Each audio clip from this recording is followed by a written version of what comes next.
ಎಲ್ಲ ಆತ್ಮಜ್ಯೋತಿಗಳಿಗೂ ಸಾಷ್ಟಾಂಗ ಪ್ರಣಾಮಗಳು. ಎಲ್ಲರಿಗೂ ಇಂದಿನ ವಿವೇಕ ಚೂಡಾಮಣಿ ತರಗತಿಗೆ ಆಧಾರದ ಸ್ವಾಗತ. ತರಗತಿಯನ್ನು ಪ್ರಾರಂಭ ಮಾಡೋಕ್ಕಿಂತ ಮುಂಚೆ ಸದ್ಗುರುಗಳಿಗೆ ಹಾಗೂ ಗುರು ಪರಂಪರೆಗೆ ನಮ್ಮ ಗೌರವವನ್ನು ಸಲ್ಲಿಸೋಣ. ಉಮಾ ಅವರೇ ಪ್ರಾರ್ಥನೆಯನ್ನು ಮಾಡಿ ತರಗತಿಯನ್ನು ಮುಗಿಸಿ. ಓಂ ಶ್ರೀ ಗುರುಭ್ಯೋ ನಮಃ.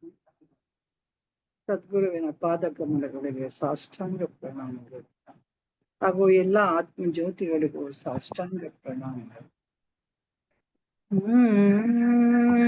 ಗುರುರ್ ಬ್ರಹ್ಮ ಗುರುರ್ ವಿಷ್ಣು ಗುರುದೇವೋ ಮಹೇಶ್ವರಃ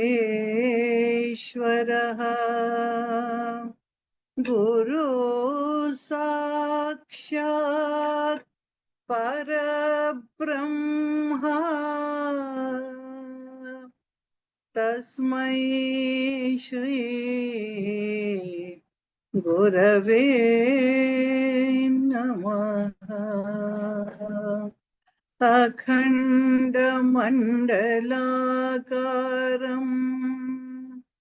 ವ್ಯಾಪ್ತಂ ಯೇನ ಚರಾಚರಂ ತತ್ಪದಂ ದರ್ಶಿತಂ ಯೇನ ತಸ್ಮೈ ಶ್ರೀ ಗುರವೇ ನಮಃ. ನಾರಾಯಣಾರಂಭ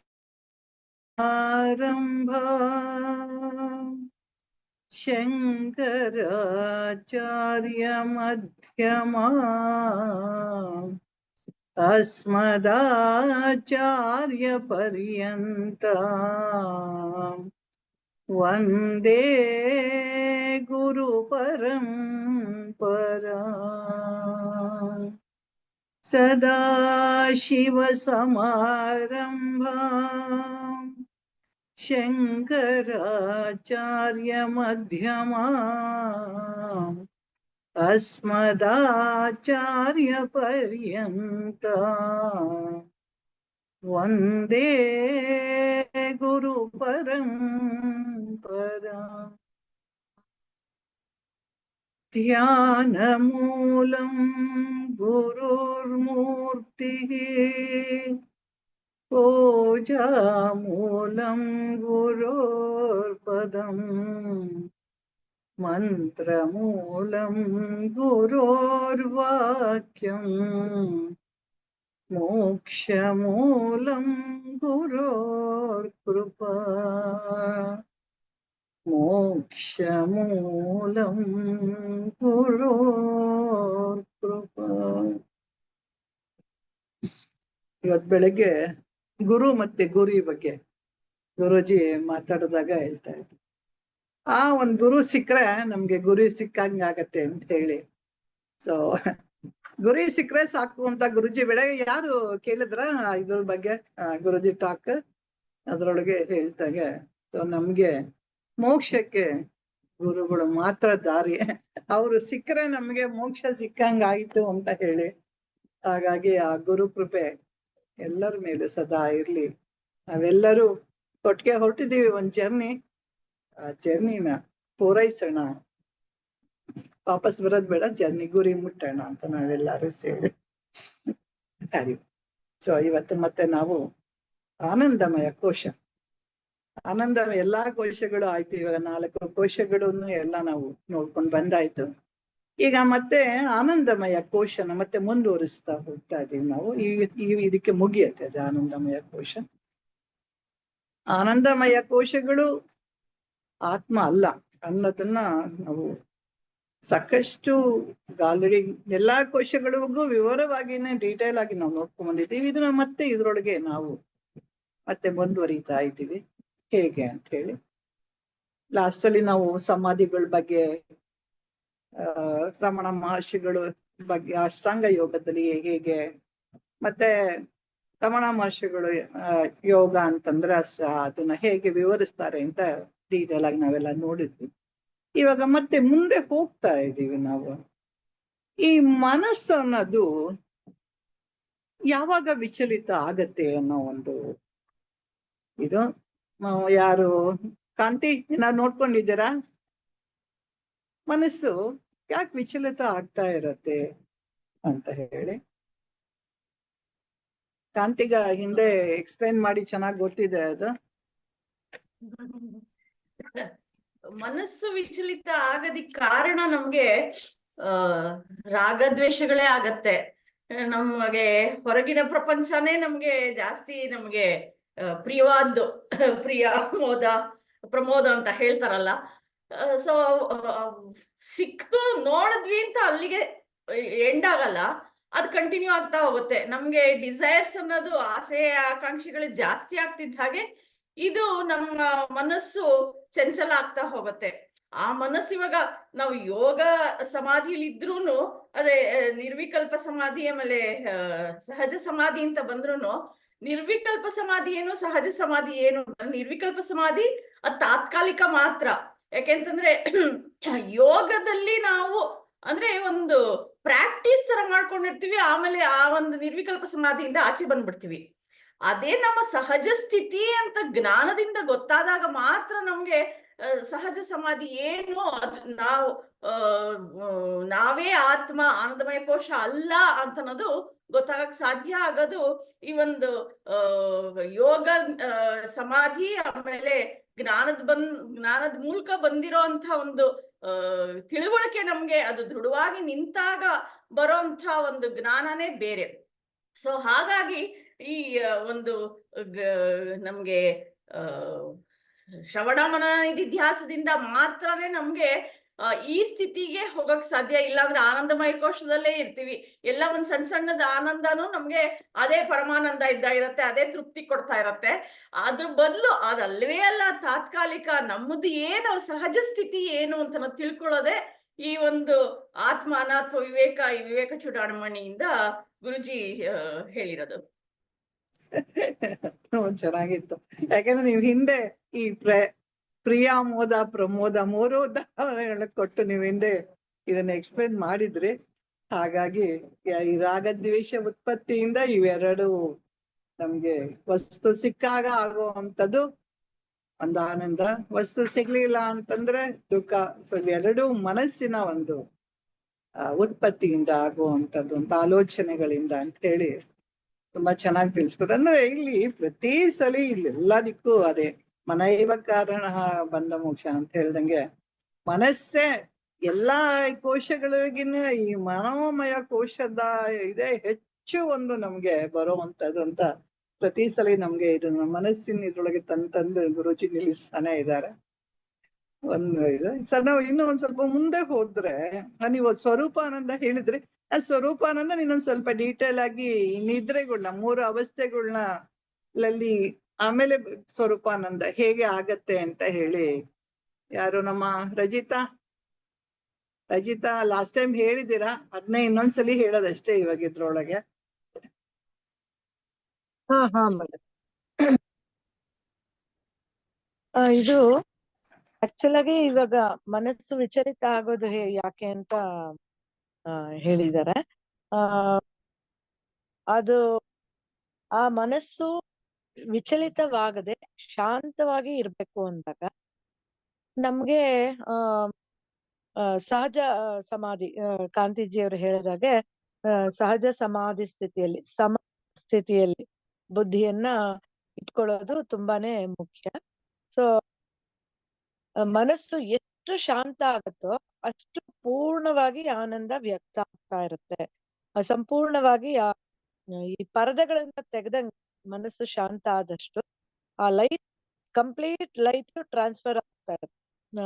ಆತ್ಮದ ಆನಂದ ಗಾಢ ನಿದ್ರೆಯಲ್ಲಿ ಸಂಪೂರ್ಣವಾಗಿ ಮನಸ್ಸು ಶಾಂತ ಸ್ಥಿತಿಯಲ್ಲಿರುತ್ತೆ. ಆದ್ರಿಂದ ನಮ್ಗೆ ಗಾಢ ನಿದ್ರೆಯಲ್ಲಿ ಸಂಪೂರ್ಣ ಆನಂದದ ಅನುಭವ ಆಗತ್ತೆ ಅಂತ ಹೇಳ್ತಾರೆ.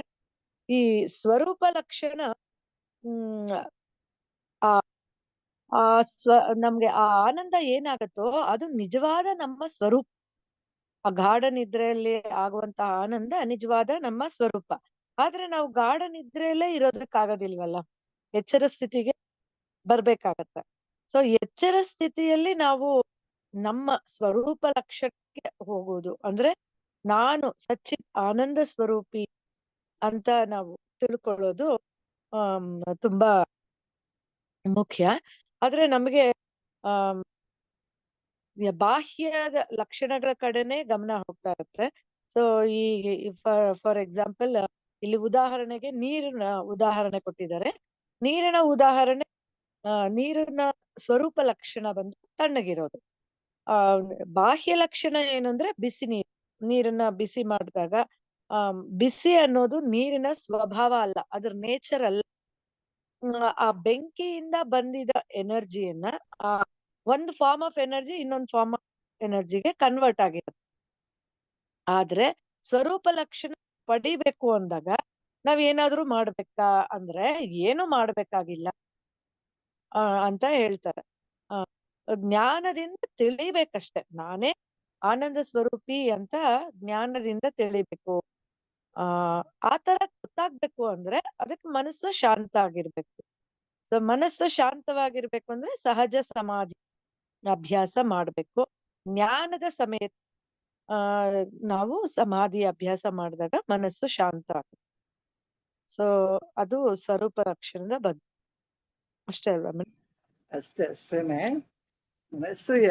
ಮನಸ್ಸನ್ನ ಯಾವಾಗ್ಲೂ ಶಾಂತದಲ್ಲಿ ಇಟ್ಕೊಳ್ಳೋ ಅಂತದ್ದು ವಿಚಲಿತ ಆಗ್ದಂಗೆ ಹೆಚ್ಚು ಆದಷ್ಟು ಏನು ನಮ್ಮ ಒಳಗಡೆ ಇರುವಂತ ಬಗಡಗಳನ್ನೆಲ್ಲ ಕೆದಕ್ದಲೆ ಎಷ್ಟು ಇಟ್ಕೊಳಿಕ್ ಸಾಧ್ಯ ಅಂತ ಇದು. ಅದ್ರೊಳಗೆ ಅದು ಇನ್ನೊಂದು ಹೇಳಿ ಗಾರ್ಡನ್ ಇದ್ದಲ್ಲಿ 3 ಅವಸ್ಥೆಗಳು ಹೇಳ್ತಾರೆ. ಸ್ವಲ್ಪ ಆಳವಾದ ನಿದ್ದೆ, ಇನ್ನೂ ಆಳವಾದ ನಿದ್ದೆ, ಡೀಪ್ ಸ್ಲೀಪ್. ಕರೆಕ್ಟ್. ಅದ್ರೊಳಗೆ ಹೇಗೆ ಅದು ಆ ಸ್ಲೀಪ್ ಗಳಲ್ಲಿ ಹೇಗಿರತ್ತೆ ಅಂತ ಒಂದ್ ಸ್ವಲ್ಪ ವಿವರಿಸಿದ್ದಾರೆ ಅಲ್ಲಿ ಏನು ಅಂತ ಹೇಳಿ. ಹೌದೌದು, ಅದೊಂದು ಮಿಸ್ ಆಯ್ತು ಮೇಡಮ್. ಅದನ್ನ ಹೇಳ್ಬೇಕಾಯ್ತು. ಅದನ್ನ ಹೇಳ್ತೀನಿ ನೋಡಿ. ಈ ಆಳವಾದ ನಿದ್ರೆಯಲ್ಲಿ ನಮಗೆ ಇನ್ನೂ ಜಾಸ್ತಿ ಆನಂದ ಆಗುತ್ತೆ. ಈ ಸ್ವಲ್ಪ ಗಾಢ, ಮಧ್ಯಮ ಗಾಢ ಮತ್ತೆ ಪೂರ್ತಿ ಗಾಢ. ಯಾಕೆ ಅಂತಂದ್ರೆ ಅಲ್ಲಿ ಅಹಂಕಾರ ಮಮಕಾರಗಳು ಇರೋದಿಲ್ಲ. ಇವಾಗ ಫಾರ್ ಎಕ್ಸಾಂಪಲ್ ಗಾಢ ನಿದ್ರೆಯಲ್ಲಿ ಎಚ್ಚರವಾಗಿದ್ದಾಗ ನನ್ ಮಗನ್ನ ನಾನು ತಟ್ಟಿ ಮಲಗಿಸಿ ನನ್ ಮಗ ಇವನು ಅಂತ ಕೈ ಹಾಕೊಂಡು ಮಲಗಿರ್ತೀನಿ. ಆದ್ರೆ ಗಾಢ ನಿದ್ರೆ ಸ್ಥಿತಿಯಲ್ಲಿ ನಾನ್ ಯಾರೋ, ನನ್ ಮಗ ಯಾರೋ, ನಮ್ಗೆ ಆ ದೇಹದ ಪರಿವಿರೋದಿಲ್ಲ, ಆ ಮಮಕಾರದ ಪರಿವಿರಲ್ಲ, ನಾನಿಂತವಳು ಐಡೆಂಟಿಫಿಕೇಶನ್ ಇರೋದಿಲ್ಲ. ಹಾಗಾಗಿ ಅಹಂಕಾರ ಮಮಕಾರಗಳು ಇರೋದಿಲ್ಲ, ಮಾಯಾಗಿ ಕಾಣಿಸೋದಿಲ್ಲ. ಹಾಗಾಗಿ ಆನಂದ ಸಂಪೂರ್ಣವಾಗಿ ವ್ಯಕ್ತ ಆಗೋದಿಕ್ಕೆ ಸಾಧ್ಯ ಆಗತ್ತೆ. ಎಚ್ಚರ ಸ್ಥಿತಿಯಲ್ಲಿ ಅದು ಜ್ಞಾನಿಗಳಿಗೆ ಸಾಧ್ಯ ಆಗತ್ತೆ. ಇನ್ನು ಆ ಜ್ಞಾನದಲ್ಲಿ ನಿಂತ್ಕೊಳ್ಳೋಕೆ ಪ್ರಯತ್ನ ಪಡೋರ್ಗೆ ಅದು ಸಾಧ್ಯ ಆಗೋದಿಲ್ಲ. ಸೊ ಆದ್ರಿಂದ ಆನಂದ ಪೂರ್ತಿಯಾಗಿ ವ್ಯಕ್ತವಾಗೋದಿಲ್ಲ. ಯಾವಾಗ ಆನಂದ ಪೂರ್ತಿಯಾಗಿ ವ್ಯಕ್ತ ಆಗತ್ತೋ ಆವಾಗ ಅಲ್ಲಿ ಯಾವ ಪ್ರಯತ್ನನೂ ಬೇಕಾಗಿಲ್ಲ ಅಂತ ಹೇಳ್ತಾರೆ. ಇದು ಪ್ರಮೋಷನ್ ಅಂತ ಇನ್ನೊಂದು ಉದಾಹರಣೆ ಕೊಟ್ಟಿದ್ದಾರೆ. ಈಗ ಕೆಲ್ಸ ಬೇಕು ಅಂತ ಇರ್ತೀವಿ, ಕೆಲ್ಸ ಸಿಗತ್ತೆ. ಮತ್ತೆ ಪ್ರಮೋಷನ್ಗೋಸ್ಕರ ಕೆಲ್ಸ ಸಿಕ್ಕ ತಕ್ಷಣ ಆನಂದ ಆಗತ್ತೆ, ಎಲ್ಲರಿಗೂ ಸ್ವೀಟ್ ಕೊಡ್ತೀವಿ ಅಥವಾ ಎಲ್ಲೋ ಒಂದ್ ಕಡೆ ಕರ್ಕೊಂಡು ಹೋಗ್ತೀವಿ ಪುಣ್ಯಕ್ಷೇತ್ರಕ್ಕೆ, ಆತರ. ಮತ್ತೆ ಕೆಲ್ಸಕ್ ಸೇರ್ಕೊಂಡ್ಮೇಲೆ ಸ್ವಲ್ಪ ವರ್ಷ ಆದ್ಮೇಲೆ ಪ್ರಮೋಷನ್ ಇಲ್ಲ ಅಂತ ನೋಡ್ರಿ ಅವ್ರು ಕೊಟ್ಬಿಟ್ರು, ನನಗ್ ಕೊಡ್ಬಾರ್ದಾಗಿತ್ತ, ನಾನು ಇಷ್ಟ ಕಷ್ಟ ಪಡ್ತಾ ಇದ್ದೀನಿ, ನಾನು ಇಷ್ಟ ಕಷ್ಟ ಪಡ್ತಾ ಇದ್ದೀನಿ ನೋಡ್ರಿ ಅಂದ್ರೆ ನನ್ನ ಅಹಂಕಾರ ಬಂತಲ್ಲಿ, ಮಮಕಾರ ಬಂತು. ಈ ಕಂಪನಿಗೆ ನಾನು ಈ ಕಂಪನಿಗೋಸ್ಕರ ಎಷ್ಟು ದುಡ್ದಿದ್ದೀನಿ, ನಾನು ಪ್ರಮೋಷನ್ ಕೊಡ್ಬಾರ್ದಾ? ಇಲ್ಲಿ ಅವೆಲ್ಲ ಇದ್ದಾಗ ಆನಂದ ಸ್ವರೂಪಿ ಮನಸ್ಸು ಶಾಂತ ಆಗೋದಿರೋದಿಲ್ಲ. ಆದ್ರಿಂದ ಶಾಂತವಾದ ಮನಸ್ಸಿನಲ್ಲಿ ಆನಂದ ವ್ಯಕ್ತ ಆಗೋದಿಲ್ಲ. ಸೊ ಯಾವಾಗ ನಾನು ಏನು ಪ್ರಯತ್ನವಿಲ್ಲದೇನೆ ನನ್ನ ಸಹಜ ಸ್ಥಿತಿ ನಾನು ಕಂಡುಕೊಂಡಾಗ ಆನಂದ ಸಂಪೂರ್ಣವಾಗಿ ವ್ಯಕ್ತ ಆಗೋದಿಕ್ಕೆ ಸಾಧ್ಯ ಆಗುತ್ತೆ. ಚೆನ್ನಾಗಿ ಮಗನ್ ಬೇರೆ ಪಕ್ಕದಲ್ಲಿ ಮಲಗಿಸ್ಕೊಂಡು ನಾನ್ ಹಂಗೆ ಮಾಡ್ತೀನಿ ಮೇಡಮ್. ಹೌದು, ಅರ್ಥ ಮಾಡ್ಕೊಳ್ಳೋದಕ್ಕೆ. ಹೌದು, ಮಲಗಿಸ್ಕೊಳ್ಳೋವಾಗ ಅವ್ನ್ ನನ್ ಪಕ್ಕದಲ್ಲಿ ಇದ್ದಾನೆ. ಗಾರ್ಡನ್ ಇದ್ರಲ್ಲಿ ಏನಾಗತ್ತೆ ಇದು ನನಗ್ ಕನೆಕ್ಟ್ ಮಾಡ್ಕೊಂಡಾಗ ನಾನು ಆ ಕಾನ್ಸೆಪ್ಟ್ಸ್ ಈಸಿಯಾಗಿ ಅರ್ಥ ಮಾಡ್ಕೋಬಹುದು ಮೇಡಮ್. ಅದಕ್ಕೆ ಇಲ್ಲ ಕರೆಕ್ಟ್ ಆಗಿದೆ. ಇವಾಗ ನಾನು ಸಾತ್ವಿಕ್ ಕತೆ ಹೇಳು ಅಂತ ಹೇಳ್ತಾನೆ, ಹೇಳ್ತಾ ಇರ್ತೀನಿ, ಮೊದ್ಲು ಏನಾದ್ರು ತೊದ್ಬಿಟ್ಟಿರ್ತೀನಿ, ನನಗೆ ಗೊತ್ತಾಗತ್ತೆ ಅಷ್ಟೊತ್ತಾಗ್ಲೇ ನಿದ್ದೆ ಬಂದ್ಬಿಟ್ಟಿರತ್ತೆ ನನಗೆ ಅಂತ ಹೇಳಿ. ಅದು ಎಷ್ಟು ನ್ಯಾಚುರಲ್ ಅಲ್ವಾ ನಾವು ಒಂದಿದು. ಅದಕ್ಕೆ ಅಂದ್ರೆ ಎಚ್ಚರದಲ್ಲಿ ಯಾಕೆ ಯಾವಾಗ್ಲೂ ಎಚ್ಚರ ಸಮಾಧಿನ ಅಂತ ಜ್ಞಾನಿಗಳು ಹೋಲಿಸ್ತಾರೆ ಅಂದ್ರೆ, ಎಚ್ಚರದಲ್ಲಿ ನಮ್ಗೆ ಯೋಚನೆಗಳು ಜಾಸ್ತಿ. ಹಾಗಾಗಿ ನಾವು ಆನಂದ ನಮ್ಗೆ ಅದು ಅಷ್ಟು ಬೇಗ ಪ್ರಕಟ ಆಗಲ್ಲ. ಪ್ರಕಟ ಆಗದ್ ಯಾವಾಗ ಆ ವಸ್ತುಲಿ ಇರೋ ಸಿಕ್ತು ಅಂದಾಗ ಪ್ರಕಟ ಆಗತ್ತೆ. ಇಲ್ಲ ಅಂತಂದ್ರೆ ಈ ಯೋಚನೆಗಳು ಅದು ಇದು ನಮ್ಗೆ ಜಾಸ್ತಿ ಇರೋದ್ರಿಂದ ಆ ಆನಂದಮಯ ಕೋಶನ ಅದು ಟಚ್ ಮಾಡಲ್ಲ. ಅದು ಬರೀ ಮನೋಮಯ ಯೋಚನೆಲೇ ನಮ್ಮನ್ನ ಗೋಳಾಡಿಸ್ತಾ ಇರತ್ತೆ ಅಂತ ಹೇಳಿ. ಅದು ಯಾವಾಗ ಶಾಂತ ಆಗತ್ತೆ, ಒಂದ್ ಸ್ವಲ್ಪ ಮನಸ್ಸು ಶಾಂತ ಆದ್ರೆ ಸಾಕು, ಅವಾಗ ಆನಂದಮಯ ಕೋಶದಲ್ಲಿ ಅದು ಆ ಪ್ರತಿಫಲನ ಏನಾಗತ್ತೆ ಆದಾಗ ನಮ್ಗೆ ಸಂತೋಷ, ಆನಂದ ಅನ್ನೋದು ಸಿಗ್ತಾ ಇರುತ್ತೆ. ಅದನ್ನ ಹೇಳ್ತಾರೆ, ತುಂಬಾನೇ ಹೇಳ್ತಾರೆ. ಆಲೋಚನೆಗಳು ಜಾಸ್ತಿ ಇರೋದ್ರಿಂದ ಎಚ್ಚರದಲ್ಲಿ ಆನಂದಮಯ ಕೋಶದ ಇದು ಆನಂದ ಪ್ರಕಟ ಆಗಲ್ಲ ಹೆಚ್ಚು. ಯಾವಾಗ ಶಾಂತ ಆಗತ್ತೋ ಅವಾಗ ಆಗುತ್ತೆ. ಅದೇ ಗಾರ್ಡನ್ ಇದ್ದರಿಗೆ ಅದು ಯಾವ್ದೋ ಬೇಕಾಗೇ ಇಲ್ಲ. ಯಾಕಂದ್ರೆ ಎಚ್ಚರದಲ್ಲಲ್ವಾ ಈಗ ನಾನು ನಂದು ಅಂತ ನೀವ್ ಹೇಳ್ದಾಗ, ಈಗ ಎಚ್ಚರ ಇದ್ದಾಗ ನನ್ ಮಗ ಇದು ಅಂತೆಲ್ಲ ಬರುತ್ತೆ. ನನಗೆ ಎಚ್ಚರ ಇಲ್ದೇನೆ ನಿದ್ರಲ್ಲಿದ್ದಾಗ ನನ್ಗೆ ಅವಾಗ ಏನು ಅನ್ಸಲ್ಲ ಅಲ್ವಾ. ನೀವ್ ಹೇಳ್ದಂಗೆ ಅಲ್ಲಿ ನಂದು ಇಲ್ಲ, ಅಹಂಕಾರನೂ ಇಲ್ಲ, ಮಮಕಾರ ಮೊದ್ಲೇ ಇಲ್ಲ, ಎರಡೂ ಇಲ್ಲ. ಸೊ ಹಾಗಾಗಿ ಅದು ನಮ್ಗೆ ಇವಾಗ ತುಂಬಾ ಅವಶ್ಯಕತೆಯಾಗಿ ನಾವು ತಿಳಿಬೇಕಾಗಿರೋದು ಈಗ ಎಚ್ಚರದಲ್ಲೇ ನೀವು ತಿಳ್ಕೊಬೇಕು. ಗುರುಜಿ ಹೇಳ್ತಾರಲ್ಲ, ಎಚ್ಚರದ ಅವಸ್ಥೆಯಲ್ಲಿ ಇವೆಲ್ಲ ಬೇಕಾಗಿರೋದು, ನಿದ್ದೆಗೆ ಬೇಕಾಗಿಲ್ಲ. ಕನಸು ನಾವು ತುಂಬಾ ಸುಲಭವಾಗಿ ತೆಗೆದ್ಬಿಡ್ತೀವಿ. ಇದು ಕನ್ಸಪ್ಪ, ಇದೇನು ಇದು ಅಂತ ನಮ್ಗೆ ನಾವು ಹೊರಗೆ ಬಂದ್ಬಿಡ್ತೀವಿ. ಆ ಕನ್ಸಿಗೆ ನಾವು ಹೆಚ್ಚು ಅಟ್ಯಾಚ್ ಆಗಲ್ಲ. ಆದ್ರೆ ಈ ಎಚ್ಚರದಕ್ಕೆ ನಾವು ಹೆಚ್ಚು ಅಟ್ಯಾಚ್ ಆಗಿರೋದ್ರಿಂದ ಎಲ್ಲಾ ಜ್ಞಾನವೂ ನಮ್ಗೆ ಇಲ್ಲೇ ಆಗ್ಬೇಕು ಅನ್ನುವಂಥದ್ದು ನಮ್ಮ ಗುರುಜಿ ನಮ್ಗೆ ತುಂಬಾ ತಿಳಿಸ್ಕೊಡ್ತಾ ಇದ್ದಾರೆ. ಅದ್ರೊಳಗೆ ಮತ್ತೆ ಇಲ್ಲಿ ನಮ್ ಇವ್ರನ್ನೇ ಕೇಳ್ಬೋಣ, ನಮ್ಮ ಕಲ್ಯಾಣಿ ಮೇಡಮ್ನ. ಕಲ್ಯಾಣಿ ಮೇಡಮ್, ನೀವೇ ಹೇಳ್ಬಿಡಿ, ಗಾರ್ಡನ್ ಇದ್ರಲ್ಲಿ ಆವರಣ ವಿಕ್ಷೇಪ ಲಾಸ್ಟ್ ಟೈಮ್ ಹೇಳಿದ್ರಿ, ಮೇಡಮ್ ಎಕ್ಸ್ಪ್ಲೇನ್ ಮಾಡಿದ್ದಾರೆ, ಅದನ್ನೇ ನಮ್ಗೊಂದ್ಸಲಿ ತಿಳಿಸ್ಬಿಡಿ ನೀವು.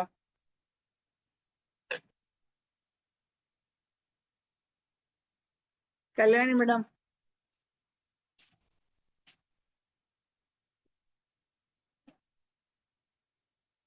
ಇದೀರಾ? ಇದಾರೆ? ಏನು ಸೌಂಡ್ ಬರ್ತಾ ಇಲ್ಲ. ಅದೇ ಏನಂತ ಗೊತ್ತಾಗ್ತಾ ಇಲ್ಲ. ನಮ್ ಕಲ್ಪನಾ ಮೇಡಮ್, ನೀವೇ ಹೇಳ್ತೀರಾ? ಅಲ್ಲ ತಡೀರಿ ನೋಡೋಣ. ಏನು ಕಲ್ಯಾಣಿ ಅವ್ರದ್ದೇನು ಮ್ಯೂಟ್ ಆಗಿದ್ಯಾ? ಏನಾಗಿದೆ ಏನು ಅಂತ ಗೊತ್ತಾಗ್ತಾ ಇಲ್ಲ ನಂಗೂ. ಅದೇನು ಮ್ಯೂಟ್ ಕಾಣಿಸ್ತಾ ಇದ್ದಾರೆ ಅವರು. ಆಗಿಲ್ಲ. ವಾಲ್ಯೂಮ್ ಜಾಸ್ತಿ ಮಾಡ್ಕೊಳ್ಳಿ ಮೇಡಮ್. ಕಲ್ಯಾಣಿ ಮೇಡಮ್, ನಿಮ್ ಡಿವೈಸ್ ವಾಲ್ಯೂಮ್ ಜಾಸ್ತಿ ಮಾಡ್ಕೊಳ್ಳಿ.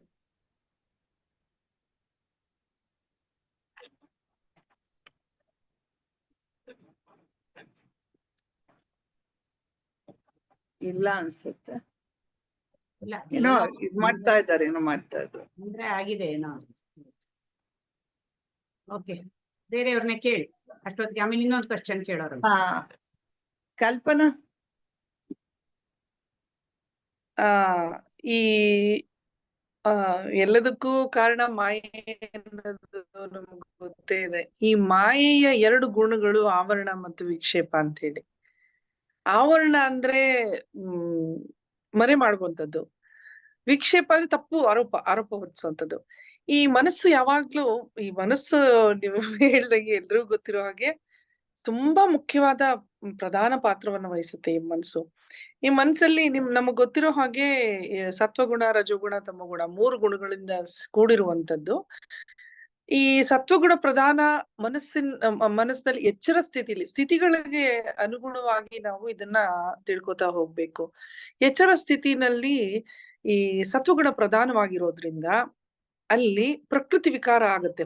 ಅಂದ್ರೆ ನಾವು ಪ್ರಕೃತಿ ಅಂತಂದ್ರೆ ಈ ಮಾಯೆ, ಈ ಹೊರಗಿನ ಒಂದು ಇಂದ್ರಿಯಗಳ ಮೂಲಕ ನಾವು ಏನು ಪ್ರಪಂಚವನ್ನ ಗ್ರಹಿಸ್ತೀವಿ, ಆ ಗ್ರಹಿಕೆ ಮಾಡುವಾಗ ನಮ್ಗೆ ಈ ಆವರಣ ವಿಕ್ಷೇಪ 2 ಸೇರ್ಕೊಳ್ಳುತ್ತೆ ಸತ್ವಗುಣ ಪ್ರಧಾನದಲ್ಲಿ. ಈ ಆವರಣ ಶಕ್ತಿ ಆವರಣ ಅನ್ನೋ ಶಕ್ತಿ ಗಾಢ ನಿದ್ದೆಯಲ್ಲಿ ಹೆಚ್ಚು ಪ್ರಧಾನವಾಗಿರುತ್ತೆ. ಗಾಢ ನಿದ್ದೆಯಲ್ಲಿ ಏನಾಗುತ್ತೆ, ಎಲ್ಲ ಸೂಕ್ಷ್ಮ ರೂಪಕ್ಕೆ ಹೋಗೋದ್ರಿಂದ ಮನಸ್ಸು, ಬುದ್ಧಿ ಎಲ್ಲವೂ ಸೂಕ್ಷ್ಮ ರೂಪಕ್ಕೆ ಹೋಗೋದ್ರಿಂದ ಆವರಣ ಒಂದು ಮಾಯೆ ಆವರಿಸ್ಕೊಂಡ್ಬಿಡುತ್ತೆ. ನಮಗೆ ಮರ್ತು ಹೋಗ್ತೀವಿ ನಾವ್ ಯಾರು ಅಂತ ಹೇಳಿ. ಆಗ ಗಾಢ ನಿದ್ದೆಯಲ್ಲಿ ಆ ಆನಂದಮಯ ಕೋಶ, ಈ ಮನಸ್ಸು ಮತ್ತೆ ಬುದ್ಧಿ ಎಲ್ಲವೂ ರೂಪಕ್ಕೆ ಹೋಗ್ಬಿಟ್ಟಾಗ ಅವಳ ಮಾತ್ರ ಇಲ್ಲ, ಮನಸ್ಸಿನಿಂದಲೇ ಎಲ್ಲಾ ಥಾಟ್ಸ್ ಯೋಚನೆಗಳು ಎಲ್ಲವೂ ಬರೋದೇ ಮನಸ್ಸಿನಿಂದ. ಸೊ ಅವೆಲ್ಲವೂ ಸಟಲ್ ಅಂದ್ರೆ ಸುಮ್ನೆ ಕುತ್ಕೊಂಡಾಗ ಸ್ತಬ್ಧವಾದಾಗ ಈ ಆನಂದ ಪ್ರಕಟ ಆಗಕ್ ಶುರುವಾಗತ್ತೆ. ಆ ಗಾಢ ನಿದ್ದೆಯ ಆನಂದ ಕೂಡ ಅದು ಟೆಂಪ್ರರಿನೇ, ಆನಂದಮಯ ಆನಂದ ಇರತ್ತೆ. ಮತ್ತೆ ಗಾಢ ನಿದ್ದೆಯಿಂದ ಎಚ್ಚರ ಆದಾಗ ಮತ್ತೆ ನಾವು ಎಚ್ಚರದ ಪ್ರಪಂಚಕ್ಕೆ ಬರ್ತೀವಿ, ಸತ್ವಗುಣ ಪ್ರಧಾನ ಆಗತ್ತೆ. ಆಗ ಮಾಯೆ ತನ್ನ ಶಕ್ತಿಯನ್ನ ತೋರಿಸ್ತಾಳೆ, ಅವಳು ಮಾಯೆಯೊಳಗ್ ನಾವು ಸಿಕ್ಕೊಳ್ತೀವಿ. ಮತ್ತೆ ನಾವು ನನ್ ಮನ್ಸು, ನನ್ ದೇಹ, ನನ್ ಬುದ್ಧಿ ಅಂತ BMI ನ ಹೇಳ್ಕೊಂತ ಹೋಗ್ತಾ ಇರ್ತೀವಿ. ಅಷ್ಟೇನಾ? ಅಷ್ಟೇನೆ, ಎಲ್ಲಾದು ಒಂದು ನಮ್ಮ ಕಲ್ಪನೆ ಅಂತ ಹೇಳ್ತಾರೆ ಅಷ್ಟೇ.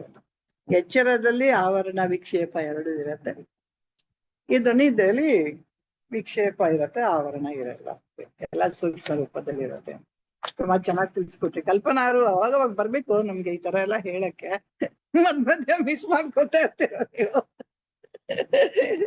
ಕ್ಲಾಸ್ ಎಲ್ಲ ಕ್ಲಾಸ್ ಚೆನ್ನಾಗಿರುತ್ತೆ, ಪ್ರತಿಯೊಬ್ಬರದ್ದು ಚೆನ್ನಾಗಿರುತ್ತೆ ಈ ಸಲ. ಮೇಡಮ್ ಕಲ್ಪನೆ ಬಗ್ಗೆ ಕಲ್ಪನಾ ಮೇಡಮ್ನೇ ಕೇಳಿದೀರಾ? ಗುರುಗಳು ಏನ್ರಿ ಇನ್ನು ಕಲ್ಪನಾ ಲೋಕದಲ್ಲಿ ಇದ್ದೀರಾ, ಕಲ್ಪನೆಯಿಂದ ಹೊರಗ್ ಬಂದ್ರ ಅಂತ ಪ್ರತಿ ಸರಿ ಈ ಸರಿನು ಆತ್ಮದರ್ಶನ ಕ್ಲಾಸ್ ಹೋದಾಗ್ಲೂ ಕೇಳ್ತಾ ಇದ್ರು. ಕಲ್ಪನೆಗಳು ಯಾಕೆ ಇಟ್ಟಿದ್ದು, ಯಾರ ಹೆಸರು ಇಟ್ಟಿದ್ದು ಅಂತ ನಮ್ಮ ವಿಜಯಾತೆ ಹೇಳಿದ್ರು. ನನಗೆ ಅವಾಗ ಚಿಕ್ಕ ಹುಡುಗಿ ನಾನು, ಅವಾಗ ಸಿನಿಮಾ ತಾರೆಯರ ಹೆಸರುಗಳನ್ನ ಫೇಮಸ್ ಅಂತ ಹೇಳಿ ಇಟ್ಟಿದ್ದೆ ಅಷ್ಟೇ ಅಂತ ಈಗ ಅರ್ಥ ಆಗ್ತಾ ಇದೆ ಅಂತ. ಕಲ್ಪನಾ ಲೋಕದಲ್ಲಿ ಇರೋದ್ ಬೇಡ, ನಿಜವಾದ ಕಲ್ಪನಾ ಇದಕ್ಕೋಸ್ಕರ ನಿಮ್ಗೆ ಇಟ್ಟಿದ್ದ ಹೆಸರು ಅವಾಗ. ಅತ್ತೆ ಅವಾಗ ಎಲ್ರು ತುಂಬಾ ಮೂವೀಸ್ ನೋಡ್ತಿದ್ರು, ಚಿಕ್ಕವ್ರು, ಅವ್ರು ಕಾಲೇಜ್ ಹೋಗ್ತಿದ್ರು, ಹಂಗಾಗಿ ನಮ್ಗೆಲ್ಲ ಮೊದ್ಲೇ ಗೊತ್ತಿದೆ, ಚೇಂಜ್ ಮಾಡ್ಕೋಬೋದಾಗಿತ್ತಾ? ಒಂದು ಆಪ್ಷನ್ ಕೊಡ್ತಾರಲ್ಲ 7th ಸ್ಟ್ಯಾಂಡರ್ಡ್ ಅಲ್ಲಿ ಬೇಕಾದ್ರೆ ಹೆಸರು ಚೇಂಜ್ ಮಾಡ್ಕೊಳಗಿದೆ ಏನಾದ್ರು ಇದ್ರೆ ಅಂತ. ಏನ್ ಪರವಾಗಿಲ್ಲ, ಅದು ಒಂದು ಒಳ್ಳೇದು. ಇಲ್ಲ, ಅದು ಒಳ್ಳೇದೇ ಆಗಿದೆ. ಆ ಹೆಸರು ಕೇಳ್ದಾಗ್ಲೆಲ್ಲ ಓಹೋ ನೋಡಿದ್ಯಾ ಕಲ್ಪನೆ, ಓ ನಾನ್ ನಿಜ ಎಲ್ಲಿ ಇರ್ಬೇಕು ಅನ್ನೋದು ಅವ್ರು ಚೆನ್ನಾಗಿ ಹೊಡಿತಾ ಇರುತ್ತೆ. ಸರಿಯಾಗಿ. ಹೌದು ಮೇಡಮ್, ತುಂಬಾ ಗುರುಗಳು ಹೇಳ್ದಾಗಿಂದನು ಆ ಹೆಸರು ಹೇಳ್ಬೇಕಾದ್ರೆ ಒಂದ್ಸರಿ ಥಾಟ್ ಟಪ್ ಅಂತ ತಲೆ ಮೇಲೆ ಟನ್ ಅಂತ ಗುರುಗಳ ಮಂತ್ರದಂಡದಿಂದ ಹಾಕ್ತಾರಲ್ಲ, ಹಂಗೆ ಓ ಕಲ್ಪನಾ ಲೋಕದಲ್ಲಿ ಇರೋದ್ ಬೇಡ, ಈ ಕಲ್ಪನೆಗಳು ಇವೆಲ್ಲ ಬೇಡ, ವಿಕಲ್ಪ ಆಗೋದ್ ಬೇಡ ಅಂತ ಅನ್ಸ್ತಾ ಇರುತ್ತೆ. ಹುಷಾರಿಲ್ವಾ? ಕಲ್ಪನಾ ಕೋಲ್ಡ್ ಆಗಿದ್ಯಾ, ಕಾಫ? 1 month ಇಂದ ಮೇಡಮ್ ಹಿಂಗೆ ಇದೀನಿ. ಡೈಲಿ ಕಷಾಯ ಕುಡಿತಾ ಇರ್ಬೇಕು.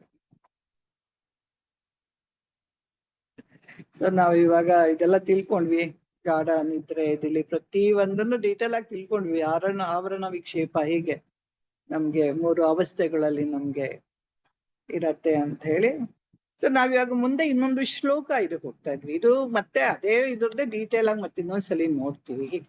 ಏನು ಆನಂದಮಯ ಕೋಶ, ಯಾಕೆ ಅದು ಆತ್ಮ ಆಗಲ್ಲ ಅನ್ನೋದಕ್ಕೆ ಈ ಶ್ಲೋಕದಲ್ಲಿ ಒಂದು 4 ಅಂಶಗಳನ್ನ ತಿಳಿಸಿ ನಮ್ಗೆ ಹೇಳ್ತಾ ಇದ್ದಾರೆ. ಏನದು ಶ್ಲೋಕ ಅಂದ್ರೆ, ನೈವಾಯಂ ಆನಂದಮಯ ಪರಾತ್ಮ ಸೋಪಾಧಿಕತ್ವಾತ್ ಪ್ರಕೃತಿರ್ ವಿಕಾರಾತ್ ಕಾರ್ಯತ್ವ ಹೇತೋಃ ಸುಕೃತ ಕ್ರಿಯಾಯ ವಿಕಾರ ಸಂಘಾತ ಸಮಾಹಿತತ್ವಾತ್ ಅಂತ ಹೇಳಿ ನಮ್ಗೆ ಇದ್ರೊಳಗೆ ನಮ್ಗೆ ಹೇಳ್ತಾ ಇದ್ದಾರೆ. 4 ಅಂಶಗಳನ್ನ ತಿಳಿಸ್ತಾ ಇದ್ದಾರೆ. ಅದನ್ನ ಇವ್ರಿದಾರ ನಮ್ಗೆ ಕಲ್ಯಾಣಿ ಮೇಡಮ್ ಕೇಳ್ಸತ್ತಾ? ಇಲ್ಲ, ಹೇಳ್ತೀರಾ ಮೇಡಮ್ ಇದನ್ನ?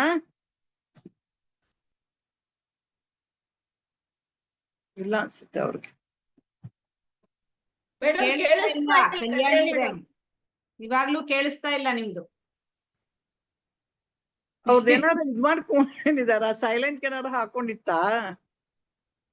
ಇಲ್ಲ, ಅದೇನೋ ಆಗ್ಲೇ ಜಾಯಿನ್ ಆಗಕ್ಕೂ ಪ್ರಾಬ್ಲಮ್ ಆಯ್ತದು, ಏನೋ ಸಮಥಿಂಗ್. ಹೋಗ್ಲಿ ಬಿಡಿ, ಇವತ್ತು ಅಬ್ಸರ್ವರ್ ಆಗಿದ್ಬಿಡಿ ಅಷ್ಟೇ. ಪರವಾಗಿಲ್ಲ ಪರವಾಗಿಲ್ಲ. ಬೇರೆಯವ್ರನ್ನ ಕೇಳಿ, ಇವತ್ತೆಲ್ಲ ಫುಲ್ ಅಟೆಂಡೆನ್ಸ್ ಇದೆ, ಹಂಗಾಗಿ ಏನ್ ತೊಂದ್ರೆ ಇಲ್ಲ.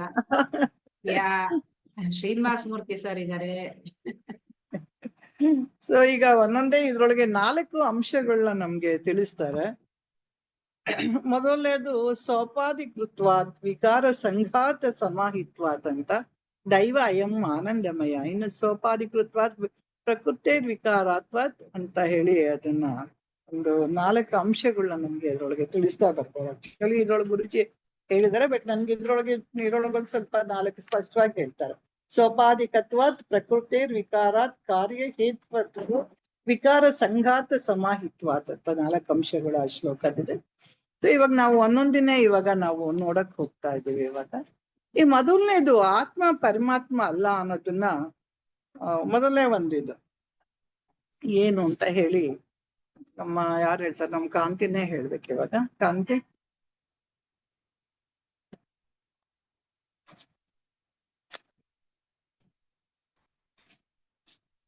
ಕಾಂತಿ ಹೇಳ್ತೀರಾ? ಹಾ.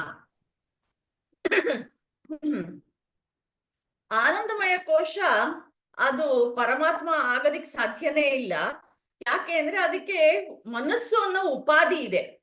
ಅಂದ್ರೆ ನಮ್ಗೆ ಅದು ನಾವೇ ಆತ್ಮ ಅಂತ ಅನ್ನೋದು ಗೊತ್ತಾಗೋದಕ್ಕೆ ನಮ್ಗೆ ಎಷ್ಟೊಂದು ಈ ವಿಕ್ಷೇಪ ಬರುತ್ತೆ. ನಮ್ಮ ದೇಹ, ಮನಸ್ಸು, ಬುದ್ಧಿ, ಅದು ಆ ವಿಕ್ಷೇಪ ಮತ್ತೆ ಆವರಣ ಅದೆರಡೂ ಇರೋದ್ರಿಂದ ನಮ್ಗೆ ಆನಂದಮಯ ಕೋಶ ನಮ್ಗೆ ಆತ್ಮ ಅನ್ನೋದೇ ಫಸ್ಟ್, ಅದು ಆತ್ಮ ಅಲ್ಲ ಅಂತ ಫಸ್ಟ್ ಗೊತ್ತಾಗ್ಬೇಕು. ಆಮೇಲೆ ಅದು ಪರಮಾತ್ಮ ಅಂತೂ ಆಗಕ್ ಸಾಧ್ಯನೇ ಇಲ್ಲ. ಈ ಒಂದು ಅದೇ ಆವರಣ ವಿಕ್ಷೇಪದಿಂದ ಮಾತ್ರನೇ ನಮ್ಗೆ ಈ ಆನಂದಮಯ ಕೋಶ ಆನಂದ ಅನ್ನೋದು ನಾವು ಅನುಭವಿಸಿದ್ರು ಅದು ಪರಮ ಆತ್ಮ ಅಲ್ಲ ಅದು ಅಂತ ಅನ್ನೋದು ಗೊತ್ತಾಗತ್ತೆ. ಚೆನ್ನಾಗಿರ್ತದೆ. ಅದು ಸೋಪಾಧಿಕೃತ್ವ ಅಂದ್ರೆ ಇದು ಉಪಾಧಿಗಳಿಂದ ಆಗಿರೋ ಅಂತದ್ದು ಅಂತ. ಉಪಾಧಿಗಳು ಬಂದಾಗ ಅದಕ್ಕೆ ಮನಸ್ಸು ಬುದ್ಧಿ ಎಲ್ಲ ಸೇರ್ಕೊಂಡಾಗ ಏನಾಗತ್ತೆ, ಈ ಆನಂದ ಉತ್ಪತ್ತಿ ಆಗತ್ತೆ. ಅಂದ್ರೆ ವಸ್ತುಗಳಿಂದ ಇದು. ಹಾಗಾಗಿ ಇದು ಆತ್ಮಕ್ಕೆ ಯಾವುದೇ ಉಪಾಧಿಗಳು ಬೇಕಾಗಿಲ್ಲ ಆನಂದಕ್ಕೆ ಅಂತ ಹೇಳಿ ಇದನ್ನ ಇದ್ರೊಳಗೆ ಹೇಳ್ತಾ ಇದ್ದಾರೆ. ಅದ್ರಿಗೆ ಮತ್ತೆ ಇನ್ನೂ ಒಂದು ಅದಕ್ಕೆ ಹೇಳ್ತಾರೆ, ಅದನ್ನೇ ಇನ್ನೊಂದು ಉದಾಹರಣೆ ಕೊಡ್ತಾ ಇದ್ದಾರೆ ಅವರು. ನೋಡಿ, ಇದಕ್ಕೆ ಒಂದು ಉದಾಹರಣೆ ಕೊಟ್ಬಿಟ್ಟು ಹೇಳ್ತಾ ಇದ್ದಾರೆ. ಏನದು ಶುದ್ಧ ಚೈತನ್ಯ ಮತ್ತೆ ಎಲ್ಲದಕ್ಕೂ ಒಂದು ನಿದ್ದೆನ ಒಂದು ಇದ್ ಮಾಡ್ತಾರೆ. ಅದ್ರೊಳಗೊಂದು ಇನ್ನೊಂದು ಉದಾಹರಣೆ ಕೊಟ್ಟಿದ್ದಾರೆ ನೋಡಿ, ಕುಂಭಕರ್ಣನ ಉದಾಹರಣೆ. ಕಾಂತಿ, 2 ಉದಾಹರಣೆ ಇದೆ. ಕುಂಭಕರ್ಣನ್ ಒಂದಿದೆ, ಪ್ರಹ್ಲಾದದ ಒಂದು ಉದಾಹರಣೆ. ಅದ್ಯಾವ್ದೋ ಕೇಳಿಸ್ಕೊಂಡಿಲ್ಲ ಅನ್ಸುತ್ತೆ, ಅಥವಾ ಪರವಾಗಿಲ್ಲ, ಈಸಿ ಇದೆ, ನಿಮ್ಗೆ ಗೊತ್ತಿದೆ ಕುಂಭಕರ್ಣ ಏನ್ ವರ ತಗೊಂಡ ಅಂತ. ಕುಂಭಕರ್ಣ ಅವನು 6 ತಿಂಗಳ ನಿದ್ದೆ 6 ತಿಂಗಳ ಎಚ್ಚರ ಅಂತಿದ್ದಾಗ ಆ ನಿದ್ಯಾವಸ್ಥೆಯಲ್ಲಿ ಅವನಿಗೆ ಜ್ಞಾನ ಬಂದ್ಬಿಟ್ಟಿರತ್ತ ಅಂತಂದ್ರೆ ಅದು ಸಾಧ್ಯ ಇಲ್ಲ. ಯಾಕೆಂತಂದ್ರೆ ಅದು ಅಗೇನ್ ಆ ಮನಸ್ಸು ಅಥವಾ ದೇಹ ಅನ್ನೋ ಒಂದು ಉಪಾಧಿ ಇರಲ್ಲ ಅಷ್ಟೇ ಗಾಢ ನಿದ್ದೆಯಲ್ಲಿ. ಅದು ಬಿಟ್ರೆ ನಮ್ಗೆ ಆತ್ಮನೇ ನಾನು ಅಂತ ಅನ್ನೋದು ಆ ಒಂದು ಜ್ಞಾನ ಗೊತ್ತಿರಲ್ಲ. ನಿದ್ದೆ ಮಾಡಿದಾಗ್ಲೂ ಅಷ್ಟೇ, ಡೀಪ್ ಸ್ಲೀಪ್ ಅಲ್ಲೂ ಅಷ್ಟೇ ನಾವು ಏನು ನಮ್ಗೆ ಈ ಒಂದು ವಿಕ್ಷೇಪಗಳು ಮಾತ್ರ ಇರಲ್ಲ ಹೊರತು ನಮ್ಗೆ ಈ ಒಂದು ಆತ್ಮ ಸ್ವರೂಪ ನಾನು ಶಿವೋಹಂ ಅಂತ ಅನ್ನೋದು ಅದು ಗೊತ್ತಾಗಕ್ ಸಾಧ್ಯನೇ ಇಲ್ಲ. ಯಾಕೆಂದ್ರೆ ನಮ್ಗೆ ಗೊತ್ತಾಗ್ಬೇಕಾಗಿರೋದು ಈ ಒಂದು ಇಂಟೆಲೆಕ್ಟ್ ಮೂಲಕ, ಒಂದು ಜ್ಞಾನದ ಮೂಲಕ ನಮ್ಗೆ ಗುರು ಉಪದೇಶ ಆದ್ರೆ ಅವ್ರು ನಮ್ಗೆ ತಿಳಿಸ್ಕೊಟ್ಟಾಗ ಗೋ ಇನ್ವರ್ಡ್ ಅಂತ ಅಂದ್ಬಿಟ್ಟು ನಮ್ಗೆ ಆತ್ಮ ವಿಚಾರ ಮಾಡಿದಾಗ ಮಾತ್ರ ನಮ್ಗೆ ಗೊತ್ತಾಗೋದು ಆತ್ಮ ಏನು, ಆನಂದಮಯ ಕೋಶ ಏನು ಅಂತ, ಆಮೇಲೆ ಪರಮಾತ್ಮ ಏನು ಅಂತ ಗೊತ್ತಾಗತ್ತೆ. ಬಟ್ ಅದನ್ನ ನಾವು ಅದ್ರಲ್ಲೇ ನಿಲ್ಬೇಕು. ಅಷ್ಟು ಮಟ್ಟಿಗೆ ನಾವು ಮುಂದೆ ಹೋಗ್ತಾ ಇರ್ಬೇಕು. ಗುರು ಕರ್ಕೊಂಡು ಹೋಗ್ತಾರೆ. ಅದಕ್ಕೆ ಒಂದು ಇದಕ್ ವರ ತಗೊಂತಾನೆ, ಹೋಗಿ 6 ತಿಂಗಳು ಬೇಕು ಅಂತಂದ್ರೆ 6 ತಿಂಗಳ ನಿದ್ದೆಯಲ್ಲಿ ಹೆಚ್ಚು ಪುಣ್ಯ ಬರುತ್ತೆ. ಹೆಚ್ಚು ಯಾರು ಪುಣ್ಯ ಮಾಡಿದಾರೋ ಅವ್ರಿಗೆ ಹೆಚ್ಚು ನಿದ್ದೆ ಬರುತ್ತೆ ಅಂತ ಹೇಳಿ ಒಂದು ಸುಮ್ಮನೆ ಉದಾಹರಣೆ ಹೇಳ್ತಾರೆ. ಪುಣ್ಯ ಫಲದಿಂದ ಆನಂದಮಯ ಕೋಶ ಹೆಚ್ಚು ತೆರೆಯುತ್ತೆ ಅಂತ ಹೇಳಿ ನಮ್ಗೆ ಅದನ್ನ ಹೇಳ್ತಾ ಇರ್ತಾರೆ. ಏನಾದ್ರು ಒಳ್ಳೆ ಕೆಲಸ ಮಾಡಿರ್ತಾರೆ, ಅದಕ್ಕೆ ಒಳ್ಳೆ ನಿದ್ದೆ ಮಾಡ್ತಾನೆ, ಹೆಚ್ಚು ಪುಣ್ಯ ಮಾಡಿದ್ದಾನೆ ಅಂತಂದ್ರೆ. ಈ ಸಮಾಧಿ ಅನ್ನೋದು ಒಂದು ಪ್ರಾರಬ್ಧದ ಪುಣ್ಯದ ಫಲ ಅಂತ ಹೇಳ್ತಾರೆ. ಈ ಸಮಾಧಿ ಅಂತಾರೆ, ಸಮಾಧಿ ಅಂದ್ರೆ 2 ತರದ್ದು ತರ್ಬೋದು ನಾವು. ಎಚ್ಚರದಲ್ಲಿ ಸಮಾಧಿ ಅನ್ನೋದು ನಮ್ಮಲ್ಲಿ ಹೆಚ್ಚು ತಿಳಿಸುವಂಥದ್ದು ಗುರುಗಳು. ಈ ಸಮಾಧಿ ಅವಸ್ಥೆ, ಧ್ಯಾನದಲ್ಲಿ ಸಮಾಧಿ ಹೋಗುವಂಥದ್ದು ಒಂದಿದೆ. ಅಂದ್ರೆ ಇವಾಗ ನಾವು ತುಂಬಾ ಒಳ್ಳೆ ಇದಕ್ ವಿಷಯ ಅಂದ್ರೆ ಹಿರಣ್ಯಕಶಿಪು ಅಂದ್ರೆ ಅವ್ರು ಹೇಳ್ತಾರೆ, ಹಿರಣ್ಯ ಅಂದ್ರೆ ಬಂಗಾರ, ಕಶ್ಯಪು ಅಂದ್ರೆ ತಲೆದಿಂಬು ಅಂತ ಹೇಳಿ. ಅಂದ್ರೆ ನಮ್ಗೆ ಯೂಶಲಿ ನಿದ್ದೆ ಮಾಡ್ತಾ ಇರ್ಬೇಕಾದ್ರೆ ಯೋಚನೆ ತಪ್ಪಲ್ಲ, ಕನ್ಸಲ್ಲೂ ಯೋಚನೆ ತಪ್ಪಿಲ್ಲ. ಅನ್ನೋವಂಥದ್ದು ಆ ಗಾರ್ಡನ್ ಇದ್ರೆ ಬರೋದು ತುಂಬಾ ಕಡಿಮೆ ಅಂತ ಹೇಳಿದ್ರು. ನಾವು ಜನರಲಿ ಮಲ್ಕೋತೀವಿ, ಮಲ್ಕೊಂಡ್ರೆ ಬೇಗ ಬೇಗ ಎಚ್ಚರ ಆಗಿರತ್ತೆ. ಹಾಗಾಗಿ ನಮ್ಮಲ್ಲಿ ತುಂಬಾ ಜನ ಹಿರಣ್ಯಕಶಿಪುಗಳಿದ್ದಾರೆ ನಮ್ಮಲ್ಲಿ ಅಂತ ಹೇಳಿ ಗುರುಜಿ ಒಂದು ಉದಾಹರಣೆ ಕೊಟ್ಟಿದ್ದಾರೆ.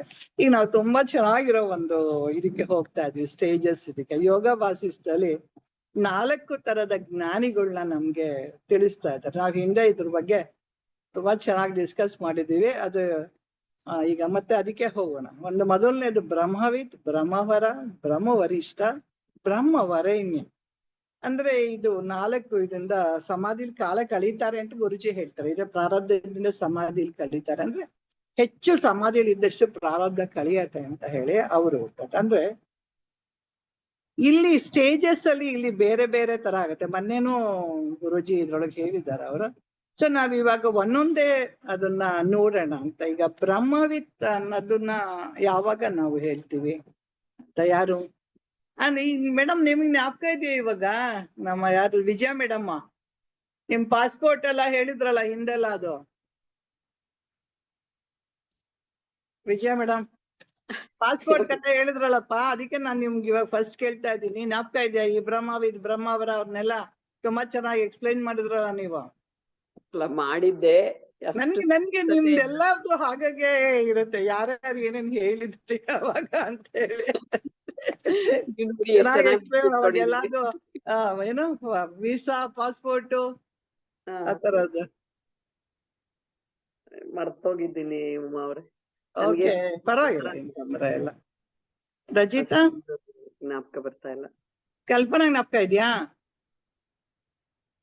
ಕಲ್ಪನಾ ಜ್ಞಾಪಕ ಇದೆಯಾ ನಿಮ್ಗೆ?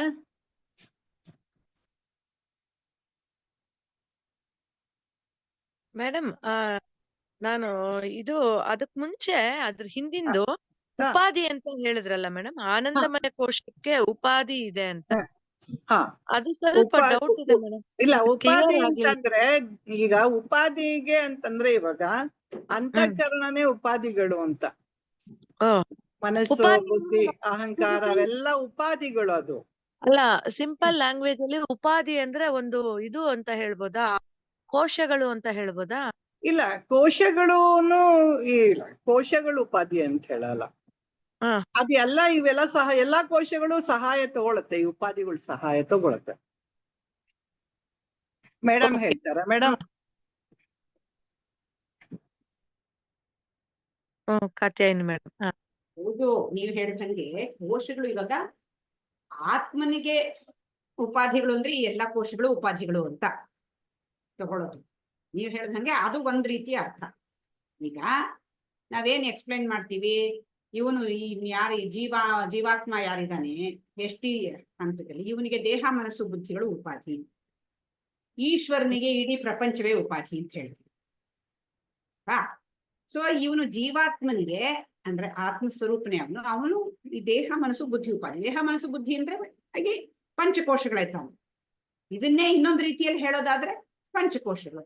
ಅನ್ನಮಯ ಕೋಶ ಅಂದ್ರೆ ಈ ದೇಹಕ್ಕೆ ಬಂತು, ಸ್ಥೂಲ ದೇಹ. ಹಾಗೆ ಪ್ರಾಣಮಯ, ಮನೋಮಯ ಅಂತ. ಸೊ ಇವೆಲ್ಲವೂ ಉಪಾಧಿಯೇ. ಬಟ್ ಇಲ್ಲಿ ನೀವು ಹೇಳ್ತಾ ಇರೋದು ಇದು ಉಪಾಧಿ ಅಂತ ಆದ್ಮೇಲೆ ಈಗ ಮನಸ್ಸು ಹೇಗೆ ಆನಂದಮಯ ಕೋಶಕ್ಕೆ ಉಪಾಧಿ ತರ ನೀವು ಕೇಳ್ತಾ ಇದ್ದೀರಿ ಅಲ್ವಾ? ಹೌದು. ಪರಮಾತ್ಮನಿಗೆ ಇದೆಲ್ಲವೂ ಉಪಾಧಿ, ಆದ್ರೆ ಆನಂದಮಯ ಕೋಶಕ್ಕೆ ಮನಸ್ಸು ಉಪಾಧಿ ಅಂತ ಯಾಕೆ ಹೇಳ್ತಾ ಇದ್ದೀರಾ ಅನ್ನೋ ಅರ್ಥದಲ್ಲಿ ನೀವು ಪ್ರಶ್ನೆನಾ? ಏನ್ ಪ್ರಶ್ನೆ ನಿಮ್ದು ಇವಾಗ? ಹೌದು ಮೇಡಮ್. ಫಸ್ಟ್ ಆಫ್ ಆಲ್ ಉಪಾಧಿ ಆನಂದಮಯ ಕೋಶಕ್ಕೆ ಉಪಾಧಿ ಅಂದ್ರೆ ಯಾವುದು? ನನ್ನನ್ನ ಬಿಟ್ಟು ಏನೇನ್ ಎಕ್ಸ್ಟ್ರಾ ಕವರಿಂಗು, ಇವಾಗ ಹೇಳ್ತೀವಲ್ಲ, ಇವಾಗ ಶರ್ಟು, ಅದ್ರ ಮೇಲೆ ಒಂದು ಇದನ್ನ ಹಾಕೋತೀನಿ, ಸ್ವೆಟ್ರು, ಅದ್ರ ಮೇಲೆ ಶಾರ್ಟ್ ಹಾಕೋತೀನಿ, ಅದೆಲ್ಲ ಉಪಾಧಿ ಅಂತ ಸಿಂಪಲ್ ಟರ್ಮ್ಸ್ ಅಲ್ಲಿ ಹೇಳೋದಾದ್ರೆ ಉಪಾಧಿ. ಹಂಗೆ ಈಗ ಈ ಜೀವಾತ್ಮ ಏನಿದ್ದಾನೆ, ಜೀವಾತ್ಮ ಅವನಿಗೆ ಏನು ಅಂಟುವಿಕೆ ಯಾವುದಕ್ಕೂ ಇಲ್ಲ, ಬಟ್ ಅವನು ಈ ಉಪಾಧಿಗಳನ್ನೆಲ್ಲ ಹಾಕೊಂಡಿದ್ದಾನೆ.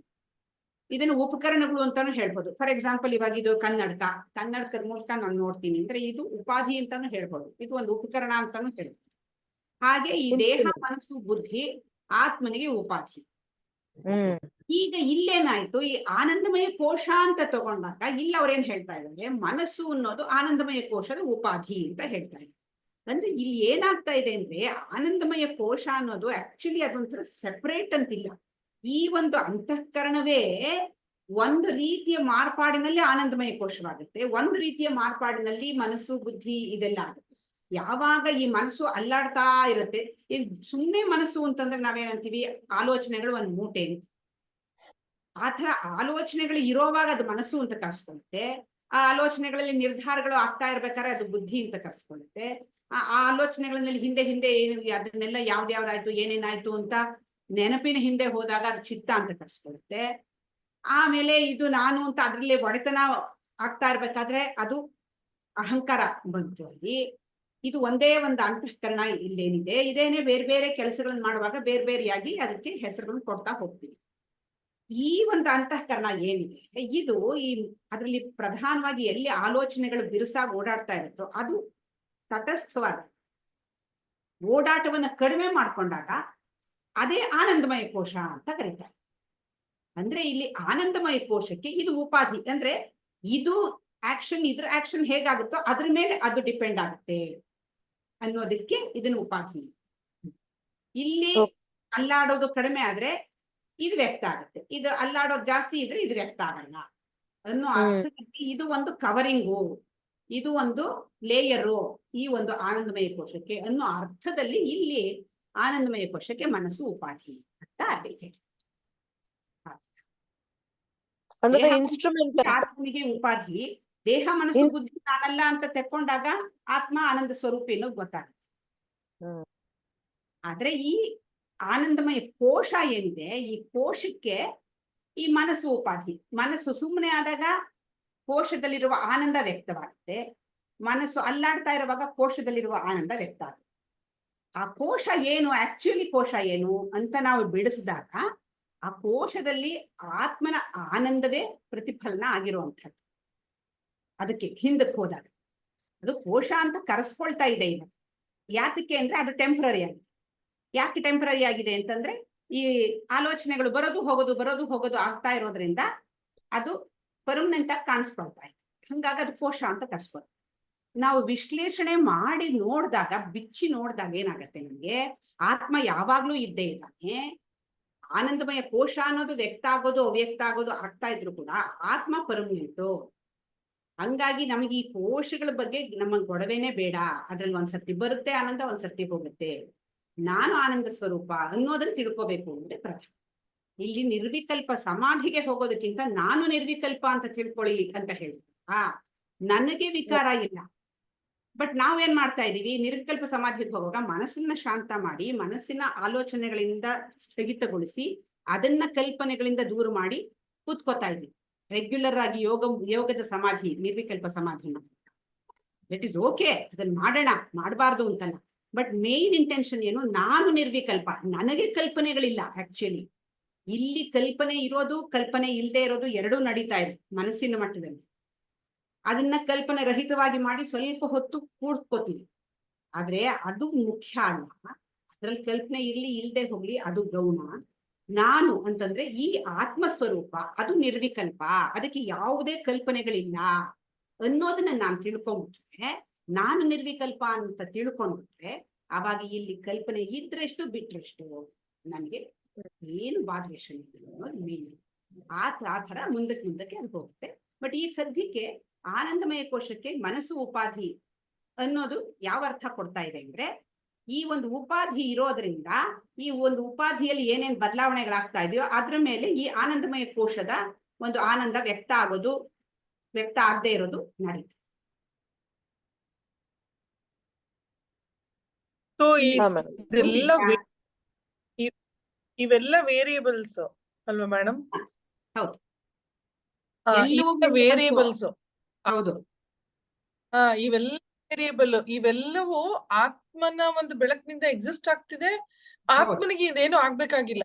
ಆತ್ಮ ಸುಮ್ಮನೆ ಅವನು ಎವರ್ ಎಕ್ಸಿಸ್ಟಿಂಗ್, ಎವರ್ ಪರ್ಮನೆಂಟ್ ಒಂದು ಶಕ್ತಿ ಅದು. ಇದು ಹುಟ್ಕೊಂಡೆ ಡಿಪೆಂಡ್ ಆಗಿದೆ. ನಾವು ಇದನ್ನೇ ದೊಡ್ಡದಾಗಿ ತಗೊಳ್ತಾ ಇದೀವಿ. ಇದ್ರ ಮೂಲನೇ ನಮ್ಗೆ ಎಲ್ಲಿಂದ ಬಂತು ಅಂತ ಗೊತ್ತಾಗ್ತಾ ಇಲ್ಲ. ಸೂರ್ಯಂದು ಯಾವಾಗ್ಲೂ ಉದಾಹರಣೆ ತಗೊಂಡ್ರೆ, ಸೂರ್ಯ ಪರ್ಮನೆಂಟ್, ಸೂರ್ಯ ಯಾವಾಗ್ಲೂ ಇದ್ದಾನೆ. ಆದ್ರೆ ಮೋಡ ಬರುತ್ತೆ ಹೋಗುತ್ತೆ, ಮೋಡ ಬಂದು ಮುಚ್ಚಿದಾಗ ಸೂರ್ಯ ಕಾಣಿಸ್ತದೆ. ಹಾಗಂತ ಸೂರ್ಯ ಇಲ್ವೋ, ಸೂರ್ಯ ಇದ್ದೇ ಇದ್ದಾನೆ. ನಾನು ಸೂರ್ಯ ಅಂತ ನಾನು ತಿಳ್ಕೊಬೇಕೆ ಹೊರತು ಈ ಮೋಡನ ಜರುಗಿಸ್ತಾ ಇರೋ ಕೆಲಸ ನಂದಲ್ಲ. ಮೋಡ ಜರುಗಿಸೋದು, ಅದು ಬೆಳಕು ನೋಡ್ಕೊಳ್ಳೋದು, ಆಹಾ ಅನ್ಕೊಳ್ಳೋದು, ಬೆಳಕು ಬಂತು ಅನ್ಕೊಳ್ಳೋದು, ಅದು ಪ್ರಿಲಿಮಿನರಿ ಅಟೆಂಪ್ಟ್. ಯಾಕೆಂದ್ರೆ ನಾನು ಆ ಶಾಂತತೆ ಅನ್ನೋದನ್ನೇ ತಿಳ್ಕೊಂಡಿಲ್ವಲ್ಲ, ಅದಕ್ಕೋಸ್ಕರ ಪ್ರಿಲಿಮಿನರಿ ಅಟೆಂಪ್ಟ್ ಅಲ್ಲಿ ಆ ಆಲೋಚನೆಗಳನ್ನ ಜರುಗಿಸಿ ಮೋಡನ್ ಜರುಗಿಸಿ ಸೂರ್ಯನ ಬೆಳಕನ್ನು ಕಂಡ್ಕೋತೀನಿ. ಆಮೇಲೆ ಕಂಡ್ಕೋಬೇಕಾಗಿರೋದು ಏನು, ನಾನೇ ಸೂರ್ಯ ಅನ್ನೋದನ್ನ ಕಂಡ್ಕೋಬೇಕು. ಸೊ ನಾನ್ ಪರ್ಮನೆಂಟ್, ನನ್ನ ಬೆಳಕು ಯಾವಾಗ್ಲೂ ಇದ್ದೇ ಇದೆ. ಅವಾಗ ಇದನ್ನ ಜರುಗಿಸೋದು, ಈ ಆಲೋಚನೆ ಮೋಡ ಜರುಗಿಸೋದು, ಇದೆಲ್ಲ ಏನ್ ಕೆಲಸ ಏನ್ ನಾನು ಮಾಡ್ಬೇಕಾಗಿಲ್ಲ. ನಾನು ಅದಕ್ಕೆ ಪ್ರಯತ್ನ ಇಲ್ಲದೆ ಇರೋದು ಇದು ಜ್ಞಾನ ಅನ್ನೋದು ಆ ಕಾರಣಕ್ಕೆ. ನಾನು ಸೂರ್ಯ ಅಂತ ತಿಳ್ಕೊಂಡ್ರೆ ಕೆಲಸ ಮುಗಿತು. ಆವಾಗ ಏನಾಗುತ್ತೆ, ಕೌಂಟರ್ ಎಫೆಕ್ಟ್ ಏನಾಗುತ್ತೆ, ನಾನು ಸೂರ್ಯ ಅಂತ ತಿಳ್ಕೊಂಡ್ಮೇಲೆ ಇದ್ರಲ್ಲಿ ಆಲೋಚನೆ ಇದ್ರೆಷ್ಟು ಬಿಟ್ರೆಷ್ಟು ಅಂತ ನಾನು ಬಿಟ್ಟು ಹಾಕಿದಾಗ ಏನಾಗುತ್ತೆ, ಇದ್ರ ಕುಣಿತಾನು ಕಡಿಮೆ. ಯಾವಾಗ ಇದಕ್ಕೆ ನಾನು ಪ್ರಾಮಿನೆನ್ಸ್ ಜಾಸ್ತಿ ಕೊಡ್ತೀನೋ ಇದು ಕುಣಿತ ಜಾಸ್ತಿ ಮಾಡುತ್ತೆ. ಓ ಇದು ನನ್ನ ಮೇಲೆ ಡಿಪೆಂಡ್ ಆಗಿದೆ, ನಾನು ಕುಣಿಸ್ತೀನಿ, ನಾನು ಇದಕ್ಕೆ ತೊಂದರೆ ಕೊಡ್ತೀನಿ ಅಂತ ಇದು ಮಾಡ್ತಾ ಇರುತ್ತೆ. ನಾನು ಯಾವಾಗ ಒಂದ್ಸತಿ ಇದನ್ನ ಕಂಪ್ಲೀಟ್ ಆಗಿ ನೆಗ್ಲೆಕ್ಟ್ ಮಾಡ್ತೀನೋ, ನಾನು ತುಂಬಾ ಸರಿ ಹೇಳಿದ್ದೀನಿ, ಯಾರೋ ನಿಮ್ ಫ್ರೆಂಡು ನೀವು ಮಾತೇ ಆಡ್ಸಲ್ಲ, ಒಂದ್ಸತಿ 2 ಸರ್ತಿ ಏನ್ ಮಾತಾಡ್ಸಲ್ಲ ಅಂತಾನೆ, ಅಯ್ಯ ಬೇಡಪ್ಪ, ಯಾಕೆಂದ್ರೆ ಅದೇನೋ ಸರಿ ಇಲ್ಲ ನಮ್ಗೆ ಬಿಟ್ಟಾಕ್ದಾಗ ಅವಾಗ ಇನ್ನೇನು ಮಾಡಕ್ಕಾಗಲ್ಲ, ಅವ್ರು ಸುಮ್ಮನೆ ಹೊಟ್ಟೋಗ್ತಾರೆ. ಆ ರೀತಿಯಲ್ಲಿ ಈ ಒಂದು ಮೋಡ್ಗಳೇನ್ ಮಾಡುತ್ತವೆ, ಮೊದಲು ಪ್ರಾಮಿನೆನ್ಸ್ ಕೊಟ್ಟಷ್ಟು ಹೆಚ್ಚು ನಾನು ಮನಸ್ಸಲ್ಲಿ ಶಾಂತ ಮಾಡ್ಬೇಕು ಅಂತ ಪ್ರಯತ್ನ ಪಟ್ಟಷ್ಟು ಸ್ವಲ್ಪ ಶಾಂತಿ ಆಗುತ್ತೆ, ಮತ್ತೆ ರೆಬೆಲ್ ಆಗ್ಬಿಡುತ್ತೆ. ಅದ್ರ ಬದಲು ಇದನ್ನ ಶಾಂತಿ ಮಾಡೋ ತಂಟೆನೆ ಬೇಡ, ನಾನೇ ಶಾಂತ ಸ್ವರೂಪ ಆದ್ಮೇಲೆ ಇದನ್ನೇನ್ ಶಾಂತಿ ಮಾಡೋದು ನಾನು ಅನ್ನೋ ಅರ್ಥಕ್ಕೆ ನಾನು ಹೋದಾಗ ಅವಾಗ ಇದು ತಾನಾಗಿ ಸುಮ್ಮನೆ.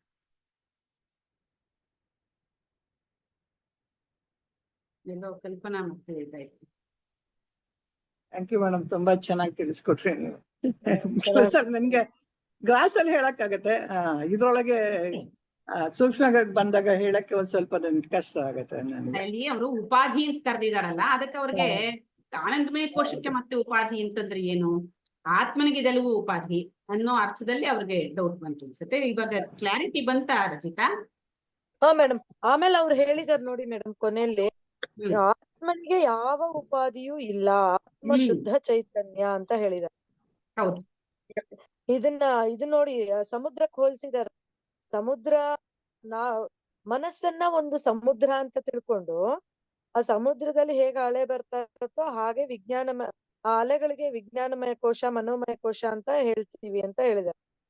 ಆ ಅಲೆ ಯಾವಾಗ ಬರೋದಿಲ್ವೋ, ಅದೇ ನೀವ್ ಹೇಳಿದ್ರಲ್ಲ, ಕಲ್ಪನೆಗಳು ಯಾವಾಗ ಕಡಿಮೆ ಆಗುತ್ತೋ ಇರಲ್ವೋ ಆವಾಗ ಅದನ್ನ ಆನಂದಮಯ ಕೋಶ ಅಂತ ಹೇಳ್ತಾರೆ. ಸೊ ಒಂದು ವೃತ್ತಿನೇ, ಆ ಮನಸ್ಸಿನ ಒಂದು ವೃತ್ತಿನೇ ಆನಂದಮಯ ಕೋಶ. ಹಾಗಾಗಿ ಆ ಆನಂದಮಯ ಕೋಶಕ್ಕೂ ಉಪಾಧಿ ಇದೆ ಅಂತ ಹೇಳ್ತಾರೆ. ಡಿಪೆಂಡಿಂಗ್ ಆನ್ ಮನಸ್ಸು. ಹಾ ಹೌದು, ಅದನ್ನು ಒಂದು ವೃತ್ತಿನೇ, ಆನಂದಮಯ ಕೋಶನೂ ಒಂದು ವೃತ್ತಿನೇ. ಹಾಗಾಗಿ ಅದಕ್ಕೆ ಉಪಾಧಿ ಇದೆ, ಅಂದ್ರೆ ಇನ್ಸ್ಟ್ರೂಮೆಂಟ್ ತರ ಅದಕ್ಕೂ ಒಂದು ಉಪಾಧಿ ಇದೆ. ಆದ್ರೆ ಆತ್ಮನಿಗೆ ಯಾವ ಉಪಾಧಿನೂ ಇಲ್ಲ, ಅದು ಯಾವ್ದ್ರ ಮೇಲೂ ಡಿಪೆಂಡ್ ಆಗಲ್ಲ. ಆತ್ಮ ಶುದ್ಧ ಚೈತನ್ಯ. ಈಗ ಸ್ವಲ್ಪ ಕ್ಲಾರಿಟಿ ಬಂತು ಮೇಡಮ್, ಉಪಾಧಿ ಬಗ್ಗೆ ಸ್ವಲ್ಪ ಕನ್ಫ್ಯೂಷನ್. ಇವಾಗ ಎಕ್ಸ್ಪ್ಲೈನ್ ಮಾಡ್ತಾ ಹಿಂಗೆ ಅರ್ಥ ಆಯ್ತು. ನೀವು ಚೆನ್ನಾಗಿ ಎಕ್ಸ್ಪ್ಲೈನ್, ನೀವು ಕಲ್ಪನೆ ಅಂದ್ರೆ ಇಲ್ಲಿ ಅಲೆಗಳು ಅಂತ ಹೇಳಿದಾರೆ. ಅದೇ ಆತ್ಮನೇ ಈ ಉಪಾಧಿಗಳ ಮುಖಾಂತರ ದೇಹ ಬುದ್ಧಿ ಮನಸ್ಸು ಎಲ್ಲ ಇಟ್ಕೊಂಡು ಅಂತಃಕರಣನೇ ಆತ್ಮಕ್ಕೆ ಉಪಾಧಿಗಳು. ಏನೇ ನಡೆಸ್ತಾ ಇರೋದು ಮೇಡಮ್, ನಾವು ಆತ್ಮನ ಬಗ್ಗೆ ಪೂರ್ತಿ ತಿಳ್ಕೊಬೇಕು ಅಂತಂದಾಗ ಉಪಾಧಿಗಳ ಮೂಲಕವೇ ತಿಳ್ಕೊಬೇಕಾಗುತ್ತಲ್ವಾ? ಹೌದು ಹೌದು, ಅದಕ್ಕೆ ಹೇಳ್ತಾರಲ್ಲ, ನೀರ್ನಲ್ಲಿ ಬಿದ್ದವ್ ನೀರಲ್ಲೇ ಈಚ್ಕೊಂಡೆ ಹೊರಗ್ ಬರ್ಬೇಕು ಅಂತ. ಇದೆಲ್ಲವೂ ಯಾವ್ದನ್ನು ನಾವು ಕಿತ್ಬಿಟ್ಟು ಎಲ್ಲೋ ಒಂದ್ ಕಡೆ ಇಡೋಕ್ ಆಗಲ್ಲ. ಇದ್ರ ಜೊತೆನಲ್ಲೇ ಇದ್ಕೊಂಡು ಇದು ನಾನಲ್ಲ ಅಂತ ತಿಳ್ಕೊಳ್ಳೋದೇ ಮೇನ್. ಹಾಗಂತ ತಿಳ್ಕೊಂಡ ಮೇಲೂ ಇದನ್ನ ಯೂಸ್ ಮಾಡ್ತೀವಿ, ಮತ್ತೆ ಬೇರೆಯವ್ರಿಗೆ ಹೇಳಕ್ ಯೂಸ್ ಮಾಡ್ತೀವಿ. ಆಮೇಲೆ ಬೇರೆ ಬೇರೆ ಬೇಕಾದಷ್ಟು ಕೆಲಸಗಳು ನಡೆಯುತ್ತೆ ಇದ್ರ ಮೂಲಕವೇ. ಇದನ್ನೇನ್ ಯೂಸೇಜ್ ಇಲ್ಲ ಅಂತ ಡೆಫಿನೆಟ್ಲಿ ಎಲ್ಲ ಉಪಾಧಿಗಳು ಬೇಕು. ಬಟ್ ನಾನ್ ಅದು ಅಂತ ಅಂಟ್ಕೊಳ್ಳೋದು ಏನಿದೆ ಅದನ್ನ ಬಿಟ್ರೆ ಆಯ್ತು ಅಷ್ಟೇ, ಬೇರೆ ಏನ್ ತುಂಬಾ ಮಾಡೋ ಅಂತದ್ದೇನಿಲ್ಲ. ಇದೇ ನಾನು ಅನ್ನೋ ಒಂದು ಅಂಟುವಿಕೆಯಿಂದ ಹೊರಗೆ, ಅದು ಆಕ್ಚುಲಿ ಅಂಟ್ಕೊಂಡಿಲ್ಲ ಕೂಡ. ಅದು ಕೂಡ ನಮಗ್ ಸ್ಪಷ್ಟ, ಯಾಕೆಂದ್ರೆ ದೇಹವನ್ನ ನಮಗ್ ಗಮನಿಸಕ್ಕಾಗತ್ತೆ. ಮನಸ್ಸಿನಲ್ಲಿ ಆಲೋಚನೆಗಳು ಬರ್ತಾ ಇದೆ ಅನ್ನೋದನ್ನ ತಿಳಿಯಕ್ ಆಗ್ತಾ ಇದೆ. ನೀವು ಎಷ್ಟು ಯೋಚನೆ ಬರ್ತಾ ಇದೆ ನೋಡು, ಆ ಯೋಚನೆ ಬರ್ತಾ ಇದೆ, ಈ ಯೋಚನೆ ಬರ್ತಾ ಇದೆ ಅನ್ನೋದು ಎಷ್ಟು ಕ್ಲಿಯರ್ ಗೊತ್ತಾಗ್ತಾ ಇದೆ ನಿಮ್ಗೆ. ಈ ತೀರ್ಮಾನ ತಗೊಳ್ತಾ ಇದ್ದೀನಿ, ಇದು ಸರಿ ಆಗುತ್ತಾ, ಈ ತೀರ್ಮಾನ ತಗೊಂಡ್ರೆ ಸರಿ ಆಗುತ್ತೋ ಇಲ್ವೋ ಅಂತ ಅನ್ಸುತ್ತೆ. ಎಲ್ಲಾನು ಗೊತ್ತಾಗ್ತಾ ಇದೆ. ಸೊ ಎಲ್ಲವೂ ಗೊತ್ತಾಗ್ತಾ ಇದೆ ಅಂದ್ರೆ ನಾನು ಅದಕ್ಕೆ ಅಂಟ್ಕೊಂಡಿಲ್ಲ. ದೃಗ್ದೃಶ್ಯ ವಿವೇಕ ಇದನ್ನ ನೋಡ್ತಾ ಇದ್ದೀನಿ ಅಂದ್ರೆ ಇದಕ್ ನಾನು ಅಂಟ್ಕೊಂಡಿಲ್ಲ. ಇದು ನಾನು ಅಂಟ್ಕೊಂಡ್ಬಿಟ್ಟಿದ್ರೆ ಇದು ನೋಡಕ್ಕಾಗತ್ತಾ ನನಗೆ? ಆಗಲ್ಲ. ಸೊ ಯಾವುದನ್ನೇ ನಾನು ನೋಡಕ್ಕಾಗತ್ತೆ, ಯಾವುದನ್ನೇ ನಾನು ತಿಳಿಯಕ್ಕಾಗತ್ತೆ, ಅರಿಯಕ್ಕಾಗತ್ತೆ ಅಂದ್ರೆ ನಾನು ಅದರಿಂದ ದೂರಾನೇ ಇದ್ದೀನಿ. ನಾನು ಅದಕ್ಕೆ ಅಂಟ್ಕೊಂಡಿಲ್ಲ. ಅಸಂಗ ನಾನು ಅನ್ನೋದು it is very much clear. But ನಮ್ಗೆ ಮೊದಲು ಗೊತ್ತಿರಲ್ಲ. ಗುರುಗಳು ಒಂದು ಉಪದೇಶ ಆದ್ಮೇಲೆ ಅದು ಹೌದು ಕ್ರಿಸ್ಟಲ್ ಕ್ಲಿಯರ್. ಹಂಗಾಗಿ ಅಷ್ಟನ್ನು ನಾನು ಸದಾ ಇಟ್ಕೊಂಡ್ರೆ ಸಾಕು. ಎಲ್ಲ ಇರಲಿ, ಉಪಾಧಿಗಳೆಲ್ಲ ಇರಲಿ, ಏನೂ ತೊಂದರೆ ಇಲ್ಲ. ಅದರದೇ ಆದ ಕೆಲಸಗಳಿದೆ ಅದಕ್ಕೆ, ಅದು ಮಾಡಿ. ಆದ್ರೆ ಅದಕ್ಕೆ ನಾನು ಅಂಟ್ಕೊಂಡಿಲ್ಲ, ನಾನು ಸರ್ವತಂತ್ರ ಸ್ವತಂತ್ರ ಆತ್ಮ ಸೂರ್ಯ ನಾನು ಅನ್ನೋದು ನಮ್ಗೆ ಸ್ಪಷ್ಟ ಆಗುತ್ತೆ. ಸೊ ಇವೆಲ್ಲವೂ ಪ್ರಕೃತಿಯಿಂದ ಆಗಿದ್ದದು. ಯಾವುದು ನಾವ್ ಸ್ವಂತದ್ ಯಾವ್ದು ಇಲ್ಲ. ಸೊ ಪ್ರಕೃತಿಯಿಂದ ಆಗಿರೋದಿಕ್ಕೆ ಅವಕ್ಕೆ ಯಾವುದೇ ಭಾವನೆ ಇಲ್ಲ. ಏನಿದೆಯೋ ಹಾಗಾಗಿ ತೋರಿಸ್ತವೆ ಅದು. ಇಂದ್ರಿಯಗಳು ಏನಾದ್ರು ನೀವು ಕಣ್ಣಿಗೆ ಏನ್ ಕಾಣುತ್ತೋ ಅದನ್ನ ಹಾಗೆ ತೋರ್ಸತ್ತೆ. ಅದು ಒಳ್ಳೇದು ಕೆಟ್ಟದ್ದು ಅಂತ ಇಂದ್ರಿಯಾಗ ಗೊತ್ತಿಲ್ಲ, ಕಣ್ಣಿಗೆ ಗೊತ್ತಿಲ್ಲ. ಕಿವಿಗೆ ಶಬ್ದ ಯಾವ್ದು ಬರುತ್ತೆ, ಇದು ಒಳ್ಳೇದ್ ಕೇಳ್ಬೇಕು, ಇದು ಕೆಟ್ಟದ್ ಕೇಳ್ಬೇಕು ಅಂತಾನೂ ಇಲ್ಲ. ಎಲ್ಲವೂ ಹಾಗಾಗಿ ಏನಿದೆ ಆ ಕೆಲ್ಸಗಳು ಮಾಡ್ತಾ ಇದೆ ಅಂತ ಆ ಪ್ರಕೃತಿಯಿಂದ ಹೇಗಿದೆಯೋ ನಾವ್ ಹಾಗೇನೆ ಒಪ್ಕೋಬೇಕು. ಅವಾಗ ಇಲ್ಲಿ ನಡೀತಾ ಇರೋದೆಲ್ಲ ನಮ್ಮ ಮನಸ್ಸಿನ ಕಲ್ಪನೆಯಿಂದ ನಾವು ಇದರಿಂದ ಸಿಕ್ತು ಆನಂದ, ಇದರಿಂದ ದುಃಖ ಆಯ್ತು ಅಂತ ಅದು ಏನು ಅದು ಇಲ್ಲ. ಹೋದ್ರೆ ಕೊನೆಗೆ ಆ ಒಂದ್ ಇಟ್ಕೊಂಡು ನಾವೇನ್ ಮಾಡ್ತಾ ಇದ್ದೀವಿ, ಆ ವಿಕ್ಷೇಪ ಇಂದ. ಯಾಕೆಂದ್ರೆ ನಾನು ಯಾರು ಅಂತ ನನಗ್ ಗೊತ್ತಿಲ್ಲ, ಆತ್ಮಸ್ವರೂಪ ನಂಗೆ ಗೊತ್ತಿಲ್ಲ. ನಾವೇನ್ ಮಾಡಿದೀವಿ, ಆವರಣಗಳಿಂದ ಏನಾಗ್ತಾ ಇದೆ, ಇದರಿಂದ ನಂಗೆ ಸಂತೋಷ ಸಿಗ್ತಾ ಇದೆ, ಅವ್ರನ್ ಕಂಡ್ರೆ ಇಷ್ಟ, ಇವ್ರ ಕಂಡ್ರೆ ಇಷ್ಟ ಇಲ್ಲ. ಇವೆಲ್ಲ ನಾವು ನಮ್ಮ ಕಲ್ಪನೆಯಿಂದ ಬೆಳೆಸ್ಕೊಂಡಿರೋ ಅಂತದ್ದು ವಿಕ್ಷೇಪಗಳಿಂದ. ಹಾಗಾಗಿ ಆ ಒಂದು ನೀನು ಬಿಡು ಅಂತ ಹೇಳ್ತಾರೆ. ನಿನ್ ಸ್ವರೂಪ ಜ್ಞಾನ, ನೀನ್ ಹೋಗು ಪ್ರತಿ ಸಲ ನಿನ್ನ ಸ್ವರೂಪ ಜ್ಞಾನ. ಇವೆಲ್ಲ ವೃತ್ತಿಗಳು. ಈಗ ಏನಂದ್ರೆ ಈಗ ಪ್ರತಿ ಒಂದು ಏನಾಗುತ್ತೆ, ಮನಸ್ಸಿಗೆ ಬಾಹ್ಯದಿಂದ ಏನ್ ವಸ್ತುಗಳು ನೋಡಿ ಅದರಿಂದ ಆನಂದ ಆಯ್ತು ಅಂತ ಏನ್ ಹೇಳ್ತಾ ಇದೀಯಾ, ಆ ಆನಂದ ಬಂದಿರೋದು ನಿನ್ನೊಳಗಿರೋ ಆನಂದದಿಂದ ಅದು ಆನಂದ ಸಿಕ್ತು ಅಂತ ಅಷ್ಟೇ ಹೊರತು ಆ ವಸ್ತುಗಳಲ್ಲಿ ಇಲ್ಲ ಅನ್ನೋದು ನೀನ್ ಸ್ಪಷ್ಟ ಮಾಡ್ಕೋ ಅಂತ ಹೇಳಿ ನಮ್ಗೆ ಪ್ರತಿಯೊಂದು ಕೋಶಗಳು ಯಾಕೆ ಆತ್ಮ ಅಲ್ಲ ಅನ್ನೋದನ್ನ ನಾವು ಪ್ರತಿ ಸಲ ನಾವು ನೋಡ್ಕೊಂಡು ಬರ್ತಾ ಇದೀವಿ. ಅಂತಃಕರಣನೂ ಅಲ್ಲ. ಯಾಕಂದ್ರೆ ಮೊದಲನೇದಾನ ಹೇಳ್ಬಿಡ್ತೀವಿ, ಅಂತಃಕರಣ ಅನ್ನೋದು ಜಡ. ಆ ಜಡಕ್ಕೆ ಚೈತನ್ಯ ಬಂದಿರೋದೇನು, ಆ ಚಿದಾಭಾಸದ ಬೆಳಕು ಅದ್ರ ಮೇಲೆ ಬಿದ್ದಾಗ ಇವೆಲ್ಲ ಕೆಲಸ ಮಾಡ್ತಾ ಇದೆ. ಇಲ್ಲ ಅಂತಂದ್ರೆ ಯಾಕೆ ಗಾಢ ನಿದ್ರೆಯಲ್ಲಿ ಯಾಕೆ ಯಾವುದು ಇಲ್ಲ ಅಂತಂದಾಗ ಅವ್ ಯಾವ ಕೆಲ್ಸ ಇಲ್ಲ. ಯಾಕೆಂದ್ರೆ ಅದ್ರದ್ದು ಏನು ಇಲ್ಲ, ಅದಕ್ಕೆ ಆತ್ಮದ ಬೆಳಕು ಅದ್ರ ಮೇಲೆ ಬೀಳ್ತಾ ಇಲ್ಲ. ಎಲ್ಲವೂ ಸೂಕ್ಷ್ಮ ರೂಪದಲ್ಲಿ ಇರ್ತವೆ. ಹಾಗಾಗಿ ಅದಕ್ಕೆ ಯಾವುದೇ ಕೆಲ್ಸ ಇಲ್ಲ. ಅದಕ್ಕೆ ನಾನು ಅಹಂಕಾರ ಅಂತಾನೂ ಗೊತ್ತಿಲ್ಲ, ಅದಕ್ಕೆ ನಾನು ಇನ್ನೊಂದು ಅನ್ನೋದು ಗೊತ್ತಿಲ್ಲ. ಅವುಗಳಿಗೆ ಯಾವ ಅಂತಃಕರಣ ಹಾಗೆ ಇರುತ್ತೆ. ಯಾವಾಗ ಎಚ್ಚರಿಕೆ ಬರ್ತೀವೋ ಅವಾಗ ಏನಾಗುತ್ತೆ, ಈ ಪ್ರತಿಫಲನ ಹೆಚ್ಚಾಗಿ ಬರುತ್ತೆ. ನಾವದು ಹಿಂದೆನೂ ಆ 3 ಇದನ್ನ ನೋಡಿದಾಗ, ಪಾರಮಾರ್ಥಿಕ ಶಾರೀರ, ಪ್ರಾತಿಭಾಸಿಕ, ಇದನ್ನ ವ್ಯಾವಹಾರಿಕ ಶರೀರ, ಈ 3 ಇದನ್ನ ನಾವು ನೋಡಿದಾಗ ಅದರೊಳಗೆ ಆ 3 ಡಿಫ್ರೆನ್ಶಿಯೇಟ್ ಹೇಗ್ ಬರುತ್ತೆ ಅನ್ನೋದು ನಾವು ಅವಾಗ ತಿಳ್ಕೊಂಡಿದೀವಿ ಚೆನ್ನಾಗಿ ನಾವು. ಸೊ ಹಾಗೆ ನಾವ್ ಇದನ್ನ ಸ್ಪಷ್ಟತೆ ಮಾಡ್ಕೊಂತ ಹೋದಾಗ ಸೂಕ್ಷ್ಮ ಆಗ್ತಾರೆ. ಸ್ವಲ್ಪ ಸೂಕ್ಷ್ಮ ಏನಿದೆ ಇದ್ರೊಳಗೆ ಅಂತ ಅರ್ಥ ಮಾಡ್ಕೊಂಡಾಗ ಎಲ್ಲವೂ ವೃತ್ತಿಗಳೇ. ಆನಂದ ಸಿಕ್ಕಿದೆ ಅನ್ನೋದು ಸಹಿತ ಹೊರಗಡೆ ವಸ್ತುನಿಂದ ನಾವೇನ್ ಅನ್ಕೋತೀವಿ ಅದ್ರೊಳಗಿಲ್ಲ. ನಾನು ಆನಂದ ಸ್ವರೂಪ, ನಾನೇ ಆತ್ಮನೇ, ನನ್ನ ಸ್ವರೂಪನೇ ಆನಂದ. ಹಾಗಾಗಿ ನನಗೆ ಬಾಹ್ಯ ವಸ್ತುಗಳಲ್ಲಿ ಇಲ್ಲ ಅದು ಅನ್ನೋದನ್ನ ನಾವು ಬಂದ ತಕ್ಷಣ ನಮಗ್ ಗೊತ್ತಾಗ್ಬಿಡತ್ತೆ. ಏನೇನ್ ನೋಡಿದ್ರೆ ಅಯ್ಯೋ ನೋಡ್ತೀವಿ, ಒಂದ್ ಕ್ಷಣ ಅನ್ಸ್ಬೋದು ಬೇಕು ಅಂತ, ಇನ್ನೊಂದ್ ಕ್ಷಣ ಖಂಡಿತ ವಸ್ತು ಬೇಕು ಅಂತ ಅನ್ಸೋದಿಲ್ಲ ನಮ್ಗೆ. ಅದು ಸುಮ್ನಾಗ್ಬಿಡ್ತೀವಿ ಅಷ್ಟೇ. ನಾನು ಸೊ ನಾವ್ ಇವಾಗ ಮತ್ತೆ ಹೋಗ್ತಾ ಇದೀವಿ ಈಗ 4 ರೀತಿಯ ಜ್ಞಾನಿಗಳ ಬಗ್ಗೆ. ಬ್ರಹ್ಮವಿತ್, ಬ್ರಹ್ಮವರ, ಬ್ರಹ್ಮವರಿಷ್ಠ, ಬ್ರಹ್ಮವರೇಣ್ಯ ಅಂತ ಹೇಳಿ. ಸೊ ಈಗ ಒಂದೊಂದಿನೇ ನಾವು ಹೋಗ್ತಂದ್ರೆ ಫಸ್ಟ್ 3 ಸ್ಟೆಪ್ ಹಿಂದೆ ನಾವು ಭಗವದ್ಗೀತೆ 6ನೇ ಅಧ್ಯಾಯದಲ್ಲಿ ನಾವು ಇದನ್ನ ನೋಡಿದ್ವಿ. ನಾವು ಇದನ್ನ ಒಂದ್ಸಲಿ. ಸೊ ಅದ್ರೊಳಗೆ ಮೊದಲು 3 ಸ್ಟೆಪ್ ಅಲ್ಲಿ ನಾವು ಅದೇ ಏನ್ ಹೇಳ್ತೀವಿ, ಎಚ್ಚರ, ಕನಸು, ನಿದ್ರಲ್ಲಿ 3 ಸ್ಟೆಪ್ ಹೊಟ್ಟೋಗ್ಬಿಡತ್ತೆ ನಮ್ದು. ಸೊ ಅಜ್ಞಾನದಲ್ಲಿ ನಾವೇನ್ ಮಾಡ್ತೀವಿ, ಅಹಂಕಾರ ಇಟ್ಕೊಂಡು ನಾವು ವಿಷಯಿ ಅಂತ ಹೇಳಿ ಎಲ್ಲ ಬೇರೆ ಬೇರೆ ತರ ಮಾಡ್ಕೊಂಡು ನಾವು ಕೂತ್ಕೊಳ್ತೀವಿ. ಹಾಗಾಗಿ ಆ 3 ಹಂತಗಳು ನಮ್ಗೆ ಸಂಸಾರಿ ಅಂತ ಹೇಳಿ ನಾವು ಹಾಕ್ತೀವಿ. ಇನ್ನು ನೆಕ್ಸ್ಟ್ 4, 5, 6, 7 ಹಂತಕ್ಕೆ ನಮ್ಗೆ ಬರ್ತಾ ಇದೀವಿ ನಾವಿಲ್ಲಿ. ಬ್ರಹ್ಮವಿದ್ ಅನ್ನೋದನ್ನ ಯಾರು ಹೇಳ್ತೀರಾ? ಶ್ರೀನಿವಾಸ್ ಕಾಂತಿ? ಕೇಳಿ, ಶ್ರೀನಿವಾಸ್ ಇಲ್ಲ, ಅವ್ರೇನೋ ನನ್ಗಿಲ್ಲ ಅಂತ ಹೇಳಿ ಹೋಗ್ಬಿಟ್ರು, ನಾನು ಏನು ಕೇಳ್ಬೇಡ ಅಂತಾರೆ. ನಾನು ಏನಾದ್ರು ಅಬ್ಸರ್ವರ್ ಇವಾಗ, ನನ್ ಕೇಳ್ಬೇಡ ಅಂತ.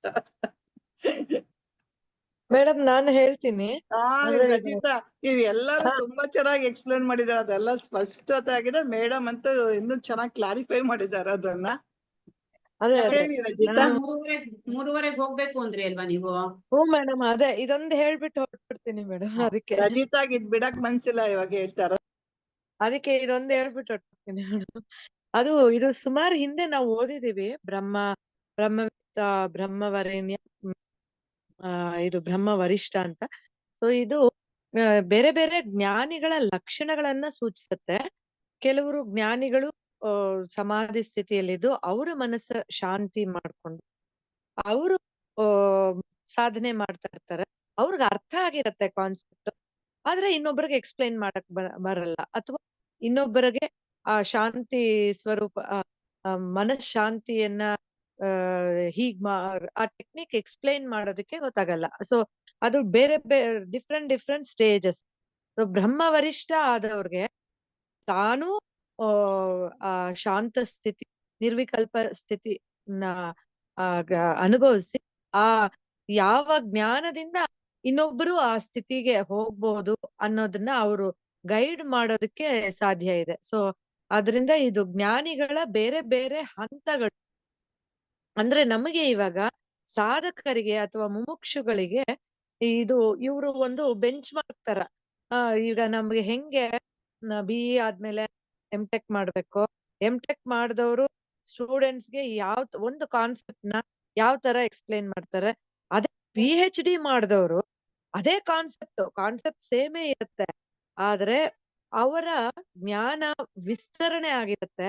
ಆದ್ರಿಂದ ಅವರು ಇನ್ನೂ ಸುಲಭವಾಗಿ ಎಕ್ಸ್ಪ್ಲೈನ್ ಮಾಡೋದಕ್ಕೆ ಸಾಧ್ಯ ಆಗತ್ತೆ.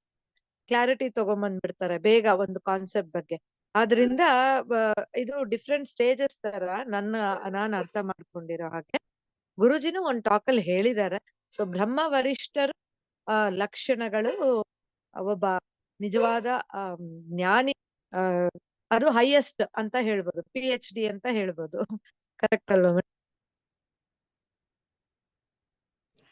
ಸರಿ ರಚಿತಾ, ಅದಿನ್ನೊಂದ್ ಸ್ವಲ್ಪ ಎಕ್ಸ್ಪ್ಲನೇಷನ್ ಇದೆ ಅದ್ರೊಳಗೆ. ನಮ್ಗೆ 6ನೇ ಅಧ್ಯಾಯದಲ್ಲಿ ಇದ್ರೊಳಗೆ ಧ್ಯಾನ ಯೋಗದಲ್ಲಿ ನಾವು ಅದನ್ನ ಕರೆಕ್ಟ್ ಮೇಡಮ್, ಅದ್ರಲ್ಲಿ ಅದ್ರೊಳಗಿದೆ ನೋಡಿ, ಲಾಸ್ಟ್ ಅಲ್ಲಿ ಎಕ್ಸ್ಪ್ಲೈನ್ ಮಾಡಿದ್ದಾರೆ ಅಲ್ಲಿ. ಇವಾಗ ಏಳು actually stages. ಜೀವನ್ಮುಕ್ತಿ ವಿವೇಕ ಅಂತ ಇವಾಗ ಮಾಡ್ತಾ ಇದಾರಲ್ಲ ಗುರೂಜಿ. ಅದ್ರೊಳಗೂ ಹೇಳಿದ್ದಾರೆ ಇವಾಗ. ಶುರುವಿಂದ ಇದೇನೆ ಬಂದಿದೆ. ಅದು ಬಹುಶಃ ಕೇಳಕ್ ಆಗಿಲ್ಲ ಅನ್ಸುತ್ತೆ. ನಾನ್ ಕೇಳಲಿಲ್ಲ ಮೇಡಮ್, ಅದು ಸ್ಟಾರ್ಟಿಂಗ್ ಇಂದ ಇದೇ ಸ್ಟಾರ್ಟ್, ಮೊದಲನೇ ಹಂತ. 4 ಇದನ್ನ ಎಕ್ಸ್ಪ್ಲೈನ್ ಮಾಡೋದು, 4 ಅಲ್ಲ ಆಕ್ಚುಲಿ 7 ಹಂತ. ಅದರಲ್ಲಿ ಈ 4ರಿಂದ ಇವ್ರು ಇವಾಗ ಕೇಳ್ತಾ ಇದ್ರು ಬ್ರಹ್ಮವಿದ್ ಬ್ರಹ್ಮವರೇಣ್ಯ ಬ್ರಹ್ಮವರಿಷ್ಠ ಜ್ಞಾನ ಬಂದಾಗ್ಲಿಂದ ಕೇಳಿದ್ರು. ಇದು 3 ಹಂತಗಳು. ಅದು ಕಾಮನ್ ಅಜ್ಞಾನಿಗಳಿಗೆ, ಅವರು ಸಂಸಾರಿಗಳು ಇರ್ತಾರೆ, ಅವನಿಗೆ ಗೊತ್ತಿರೋದೇ ಹೇಳದಲ್ಲ, ಮಾಹೆ ಅಂತ ಊಟ ಮಾಡೋದು ಮಲ್ಕೊಳ್ಳೋದು, ಆ ತರ ಇವನು ನಿದ್ದೆ ಮಾಡೋದು ಅಂತ 3 ಅವಸ್ಥೆಗಳಲ್ಲಿ ಇರ್ತಾನೆ ಯಾವಾಗ್ಲೂ ಒದ್ದಾಡ್ಕೊಂಡು.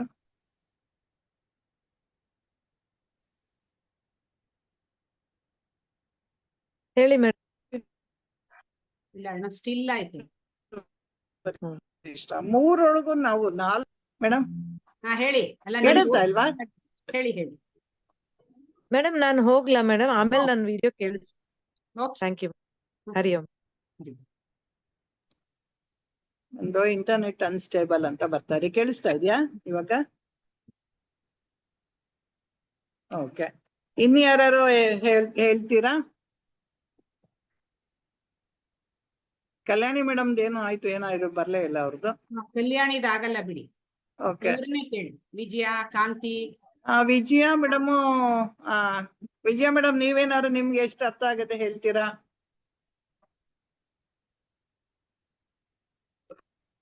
ಇಲ್ಲ, ಇದು ಅಷ್ಟೊಂದು ಬರ್ತಾ ನಿಮ್ಗೆ ಇಲ್ಲ. ಎಷ್ಟ್ ಸಾಧ್ಯನೋ ಹೇಳಿ, ನಿಮ್ಗೆ ನಿಮ್ ಮೆಮೊರಿ ಎಷ್ಟ್ ಸಾಧ್ಯನೋ ಅಷ್ಟು ಹೇಳಿ. ಇದೇನು ದೊಡ್ಡದು ಯಾವ ಇದಲ್ಲ, ನಮ್ಗೆ ಎಷ್ಟ್ ಸಾಧ್ಯನೋ ಅಷ್ಟು ಹೇಳಿದ್ರಾಯ್ತು. ಅದೇ ಅದು ನಮ್ಮ ರಚಿತಾ ಹೇಳ್ದಾಗೆ ಅದನ್ನ ಒಂದು ಸ್ಟೇಜಸ್ ಅಷ್ಟೇ. ಅದು ಬ್ರಹ್ಮವಿದ್ ಬ್ರಹ್ಮವರೇಣ್ಯ ಬ್ರಹ್ಮವರಿಷ್ಠ, ಇನ್ನೊಂದು ಮರ್ತೋಯ್ತಲ್ಲ ಫಸ್ಟ್ ಒಂದು. ಬ್ರಹ್ಮವರ. ಬ್ರಹ್ಮವರ. ಬ್ರಹ್ಮವಿದ್ ಆದ ತಕ್ಷಣ ಬ್ರಹ್ಮವರ, ಆಮೇಲೆ ಹಾ. ಬ್ರಹ್ಮವರೇಣ್ಯ, ಆಮೇಲೆ ಬ್ರಹ್ಮವರಿಷ್ಠ. ಇದೆಲ್ಲ ಸ್ಟೇಜಸ್. ಈ ಸಾಧನೆಗಳನ್ನ ಮಾಡ್ತಾ ಇರ್ತಾರಲ್ಲ, ಮಾಡ್ತಾ ಮಾಡ್ತಾ ಈ ಒಂದು ಜ್ಞಾನ ಪಡ್ಕೊಂಡಿರ್ತಾರಲ್ಲ, ಅದನ್ನ ಕೆಲವ್ರು ಏನ್ ಮಾಡ್ತಾರೆ, ಕೆಲವರು ಜ್ಞಾನನ ತನ್ನಲ್ಲೇ ಇಟ್ಕೊಳ್ಳದಲ್ಲೇ ಪ್ರಚಾರ ಮಾಡ್ತಾ ಇರ್ತಾರೆ. ಇವಾಗ ಪ್ರವಚನ ಮಾಡುವುದಾಗ್ಲಿ, ಇನ್ನೊಂದಾಗ್ಲಿ ಮತ್ತೊಂದಾಗ್ಲಿ, ಕೆಲವು ಲೋಕ ಕಲ್ಯಾಣ ಅಂತ ಮಾಡುವಂತ ಸೇವೆಗಳಾಗ್ಲಿ, ಅದರಲ್ಲಿ ಜ್ಞಾನ ಪಡ್ಕೊಂಡುನು ಅದರಲ್ಲಿ ಇರ್ತಾರೆ. ಅವರು ಮೊದಲನೇ ಸ್ಟೇಜ್ ಅನ್ಕೊಳ್ತೀನಿ ನಾನು. ಮರ್ತೋಗ್ಬಿಟ್ಟಿದ್ದೀನಿ ಕಂಪ್ಲೀಟ್ ಆಗಿ, ಇದು ಅಷ್ಟು ನೆನ್ಪು ಬರ್ತಿಲ್ಲ. ನೆಕ್ಸ್ಟ್ ಸ್ಟೇಜು ಅವರು ನಾವು ಹೇಳ್ತೀವಲ್ಲ ಶ್ರೋತ್ರಿಯ ಬ್ರಾಹ್ಮಣ ಗುರುಗಳು ಅಂತ, ಆತರ ಅವರು ಬ್ರಹ್ಮಜ್ಞಾನನ ಸಂಪೂರ್ಣವಾಗಿ ತಿಳ್ಕೊಂಡಿರ್ತಾರೆ. ಅದನ್ನ ವ್ಯಕ್ತಪಡಿಸಿ ಅದನ್ನ ಇನ್ನೊಬ್ರು ಕೂಡ ಹೇಳಿ ಕಲಿಸೋ ಅಂತವ್ರು, ಅಂತಹ ಒಂದು ಕೆಪಾಸಿಟಿ ಇರ್ತದೆ. ಅವರು ನೆಕ್ಸ್ಟ್ ಸ್ಟೇಜ್ ಇರ್ಬೇಕು. ಅದರ ನೆಕ್ಸ್ಟ್ ಸ್ಟೇಜು ಸೈಲೆಂಟ್ ಆಗೇನೇನೆ ಅವರು ಎಲ್ಲ ಜ್ಞಾನಿಗಳಾಗಿ, ಅವರು ಸೈಲೆಂಟ್ ಆಗೇನೇನೆ ಅವರು ಲೋಕ ಕಲ್ಯಾಣ ಮಾಡ್ತಾ ಇರ್ತಾರೆ. ಬರೀ ಅವರ ಒಂದು ಜಪ ತಪಗಳಿಂದನೋ ಅಥವಾ ಒಂದು ತಪಸ್ಸಿನಿಂದನೋ. ಅದು ಬ್ರಹ್ಮ ವರಿಷ್ಠ ಅಂತಂದ್ರೆ ನೀವ್ ಹೇಳ್ದಾಗೆ ಲಾಸ್ಟ್ ಸ್ಟೇಜು. ಅದು ನಾನು ಏನ್ ಓದಿದೀನಿ ಅಂತ ನೆನ್ಪು ಬರ್ತಿದೆ. ಒಂದ್ಸತಿ ಒಂಚೂರು ನೋಡ್ಬಿಟ್ರೆ ಬಂದ್ಬಿಡುತ್ತೆ ಅದು ಆಟೋಮ್ಯಾಟಿಕ್ ಆಗಿ.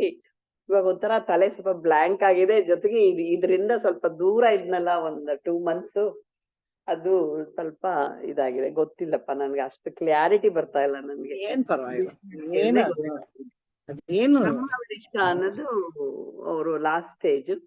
ಅವರು ಮೋಕ್ಷವನ್ನ ಅವ್ರಿಗೆ ಪೂರ್ತಿ ಅವ್ರಿಗೆ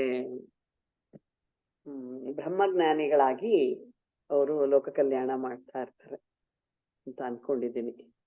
ಅವ್ರ ಸಂಕಲ್ಪ ಮಾತ್ರದಿಂದನೇನೆ ಅವರು ಮಾಡೋಷ್ಟು ಅವ್ರಿಗೆಲ್ಲ ಕೆಪಾಸಿಟಿ. ಇದೆಲ್ಲ ಒಂದೊಂದು ಸ್ಟೇಜ್ ಅಲ್ಲಿ ಒಂದೊಂದು ಸಿದ್ಧಿಗಳು ಕೂಡ ಪಡ್ಕೊಂಡಿರ್ತಾರೆ ಕೆಲವರು.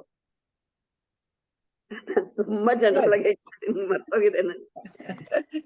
ಇನ್ನು ಹೇಳ್ಬಿಡಿ ಉಮಾ ಅವ್ರೆ. ಕಲ್ಪನಾ, ನಾನೇ ಹೇಳ್ಬಿಡ್ಲಾ?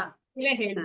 ಓಕೆ, ನನ್ಗೆ ಆಕ್ಚುಲಿ ತುಂಬಾ ಸಿಂಪಲ್ ಆಗಿ ಒಬ್ರು ಮೆಡಿಟೇಷನ್ ಸ್ಟಡಿ ಸರ್ಕಲ್ ಒಬ್ರು ಸ್ವಾಮೀಜಿ ಬಂದಿದ್ರಲ್ಲ, ಅವರು ಒಂದು ಹೇಳಿದ್ದು ಸುಮ್ನೆ ಬರ್ಕೊಂಡು ಇಟ್ಕೊಂಡಿದ್ದೆ.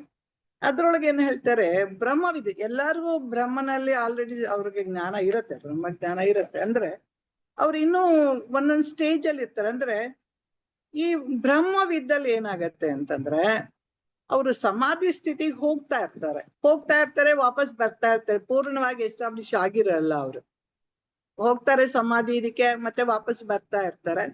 ಅಂದ್ರೆ ಅವ್ರಿಗೆ ಇದ್ರ ಬಗ್ಗೆ ಜ್ಞಾನ ಇರುತ್ತೆ. ಅದ್ರೊಳಗೆ ಜ್ಞಾತೃ ಜ್ಞಾನ ಜ್ಞೇಯ ಅಂತ ಏನಿದೆ, ಅದು 3 ಹೊಟ್ಟೋಗಿರುತ್ತೆ ಅವ್ರಿಗೆ. ಅಂದ್ರೆ ಹೋಗ್ತಾ ಇರ್ತಾರೆ, ಅಂದ್ರೆ ಸಮಾಧಿ ಒಂದೇ ಸಲ ಅವ್ರಿಗೆ ಆ ಒಂದು ಇದಕ್ಕೆ ಸ್ಟೇಜಿಗೆ ಹೋಗಕ್ ಆಗಿರಲ್ಲ ಅವ್ರಿಗೆ, ತುರಿಯಾದಲ್ಲಿ ಹೋಗಿರಲ್ಲ. ಹಾಗಾಗಿ ಅವ್ರು ಏನ್ ಮಾಡ್ತಾರೆ, ಹೋಗ್ತಾರೆ ಜ್ಞಾನಕ್ಕೆ, ಮತ್ತೆ ಬಂದು ಇದ್ ಮಾಡ್ಕೊಳ್ತಾ ಇರ್ತಾರೆ. ಅವರು ಬ್ರಹ್ಮವಿದ್ದ ಅಂತ ಇರ್ತಾರೆ.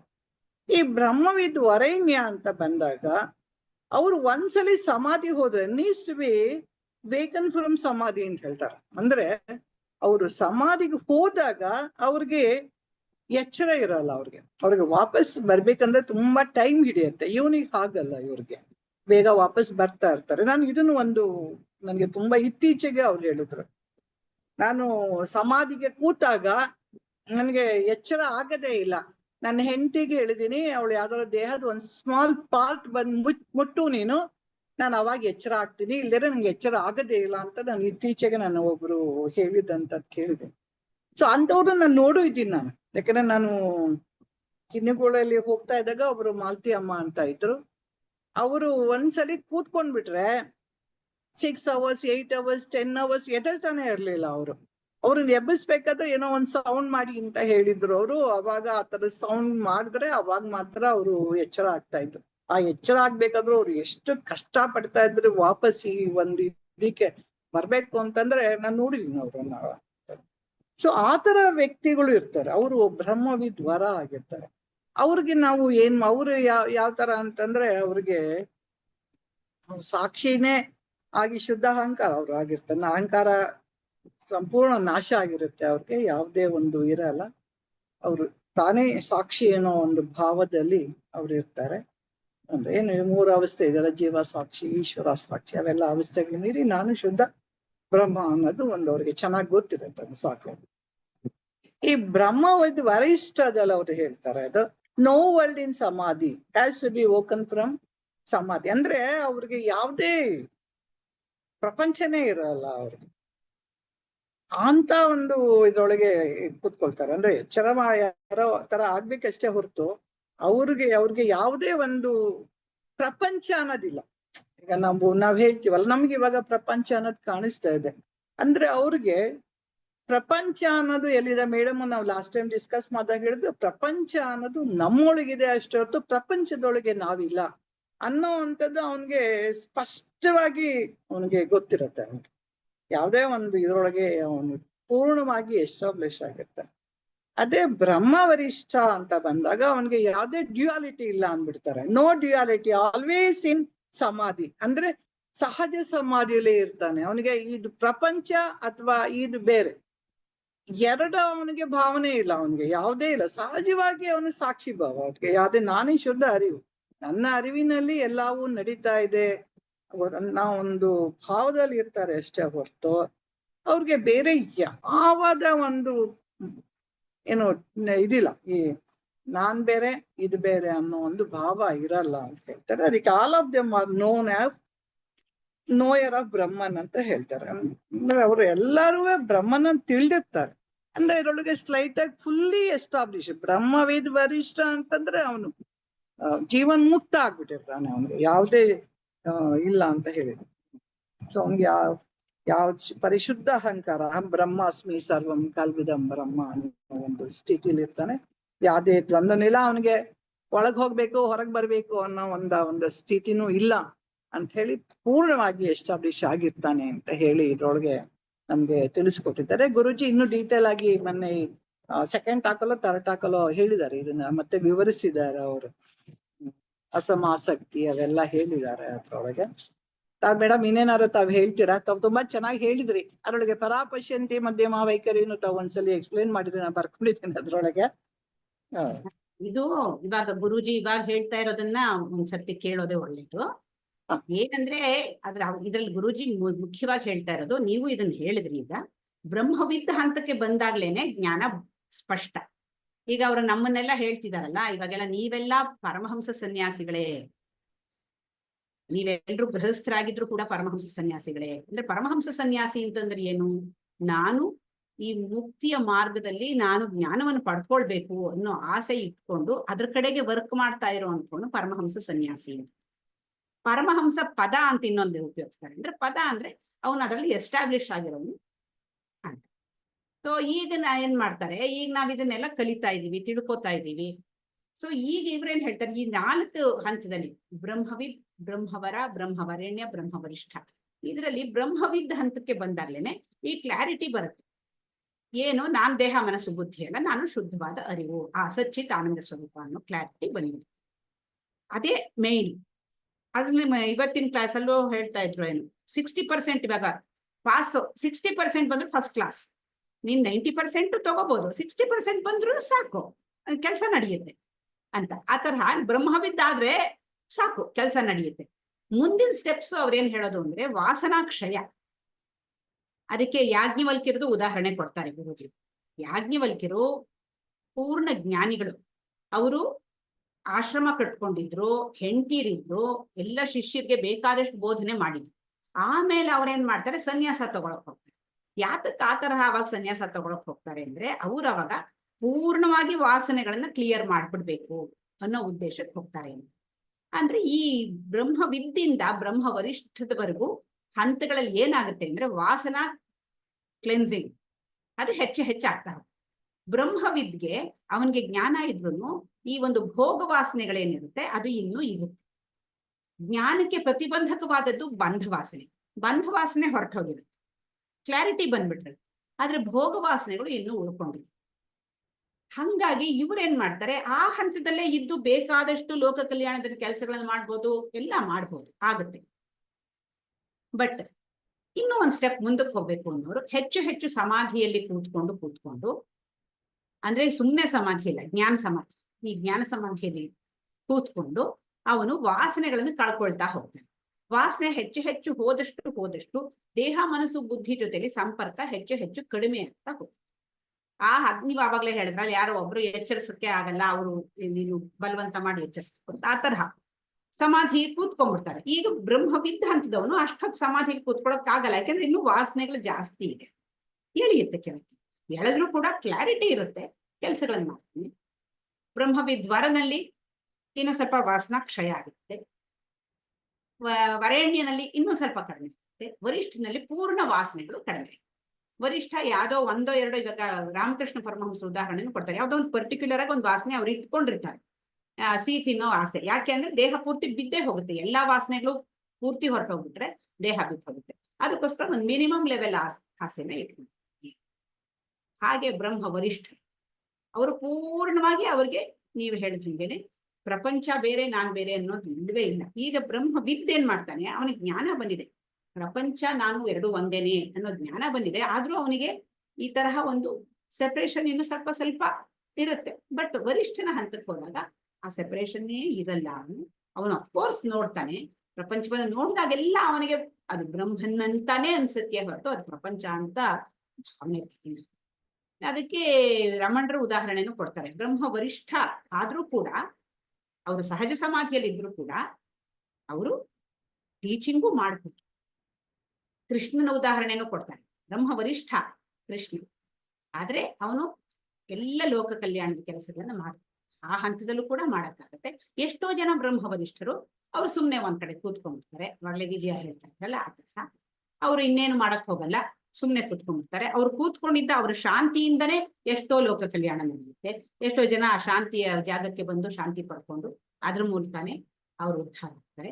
ಈ ತರಹ ಡಿಫರೆಂಟ್ ಸ್ಟೇಜಸ್ ಬ್ರಹ್ಮವಿದ್ದಿಂದ ಬ್ರಹ್ಮ ವರಿಷ್ಠನವರೆಗೆ ವಾಸನಾ ಹಂತದಲ್ಲಿ ಆ ಒಂದು ಬೇರೆ ಬೇರೆ ಸ್ಟೇಜಸ್ಸು.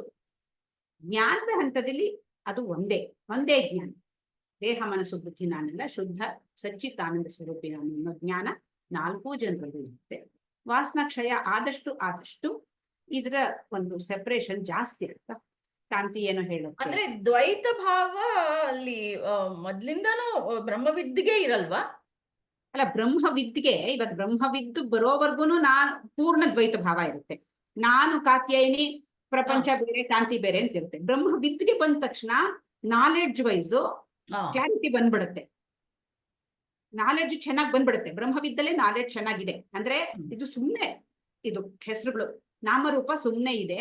ಇಲ್ಲಿ ನಾಮರೂಪ ಖಂಡಿತವಾಗ್ಲೂ ಅದು ಅಶಾಶ್ವತ, ಇಲ್ಲಿ ಇರುವಂತಹದ್ದು ಪೂರ್ಣವಾದ ಅಸ್ತಿತ್ವವೇ, ಸಚ್ಚಿತ್ ಆನಂದ ಸ್ವರೂಪ ಅನ್ನೋ ಕ್ಲಾರಿಟಿ ಬ್ರಹ್ಮವಿದ್ದ ಹಂತದಲ್ಲೇ ಬಂದ್ಬಿಡುತ್ತೆ. ದಟ್ ಈಸ್ ಇನಫ್ ಆಕ್ಚುಲಿ ನೋಡಕ್. ಬಟ್ ಆ ಬ್ರಹ್ಮವಿದ್ದಲ್ಲಿ ಇನ್ನೂ ವಾಸನೆಗಳು ಜಾಸ್ತಿ. ಅದು ಇಟ್ಸ್ ಓಕೆ, ವಾಸನೆಗಳಿದ್ರು ಏನ್ ಪ್ರತಿಬಂಧಕ ಏನಿಲ್ಲ, ತೊಂದರೆ ಏನಿಲ್ಲ. ಬ್ರಹ್ಮವಿದ್ದ ಹಂತದಲ್ಲೇ ಇದ್ದುಕೊಂಡ್ರು ಕೂಡ ಅವನು ಜೀವನ್ ಮುಕ್ತನೇ, ಮತ್ತು ಅವನು ಸಾಯುವ ಸಮಯದಲ್ಲಿ ಮತ್ತೆ ಅವನಿಗೆ ಇನ್ನೊಂದು ಹುಟ್ಟಿರಲ್ಲ. ಒಂದು ವೇಳೆ ಅದನ್ನು ಹೇಳ್ತಾರೆ, ಅಕಸ್ಮಾತ್ ಆಗಿ 1 or 2 ಹುಟ್ಟಿರ್ಬೋದು. ಯಾಕೆಂದ್ರೆ ಸಾಯೋ ಸಮಯದಲ್ಲಿ ಒಂದು ವೇಳೆ ಯಾವ್ದಾದ್ರು ಆ ವಾಸನೆ ಒಂಚೂರು ಹೇಳಿದ್ರೆ ಒಂದು ಅಕಸ್ಮಾತ್ 1 ಅಥವಾ 2 ಜನ್ಮ ಬರ್ಬೋದಷ್ಟೇ, ಅದಕ್ಕಿಂತ ಹೆಚ್ಚು ಬರಲ್ಲ. ಯಾಕೆಂದ್ರೆ ಅಷ್ಟು ಕ್ಲಾರಿಟಿ ಬ್ರಹ್ಮವಿದ್ ಹಂತದಲ್ಲೇ ಬಂದಿರುತ್ತೆ. ಇನ್ನೇನಿದ್ರು ಇಲ್ಲಪ್ಪ ನಾನು ಈ ಜನ್ಮದಲ್ಲೇ ಪೂರ್ತಿ ವಾಸನಾನು ಕ್ಷಯ ಮಾಡ್ಕೋಬೇಕು ಅಂತ ಕೆಲವ್ರಿಗೆ ಅನಿಸ್ತು. ಆಗ ಅವರು ಹೆಚ್ಚು ಹೆಚ್ಚು ಸಮಾಧಿಯಲ್ಲಿ ಕೂತು ವಾಸನೆ ಕ್ಲೆನ್ಸಿಂಗ್ ಮಾಡ್ಕೊಂಡು ಹೋಗ್ತಾರೆ. ಇದಕ್ಕೆ ಎಕ್ಸಾಂಪಲ್ ಇವ್ರನ್ನು ಕೊಡ್ಬೋದಲ್ವಾ ಕಾತ್ಯಾಯನಿವ್ರೆ? ಇವರು ವಿಶ್ವಾಮಿತ್ರ ವಸಿಷ್ಠರಿಗುನು, ವಸಿಷ್ಠರು ಬ್ರಹ್ಮರ್ಷಿಗಳಾಗಿರ್ತಾರೆ, ವಿಶ್ವಾಮಿತ್ರ ರಾಜರ್ಷಿ ಅಂತ ಹೇಳಿರ್ತಾರೆ. ಆದ್ರೂ ಎಷ್ಟೇ ಬ್ರಹ್ಮಜ್ಞಾನ ಪಡ್ಕೊಂಡ್ರು ವಾಸನಗಳಿರುತ್ತೆ. ಅದರಿಂದ ಅವ್ರನ್ನ ರಾಜರ್ಷಿ ಅಂತ ಕೂಡ ಹೇಳ್ತಾರೆ. ಆಮೇಲೆ ನಾನು ಬ್ರಹ್ಮರ್ಷಿ ಆಗ್ಬೇಕು ಅಂದ್ಬಿಟ್ಟು, ಅಂದ್ರೆ ಪ್ಯೂರಿಫಿಕೇಶನ್ ಪ್ರೋಸೆಸ್, ಅದು ಪ್ಯೂರಿಫಿಕೇಶನ್ ಆಗ್ತಾ ಹೋಗ್ತಾ ಇರೋದು.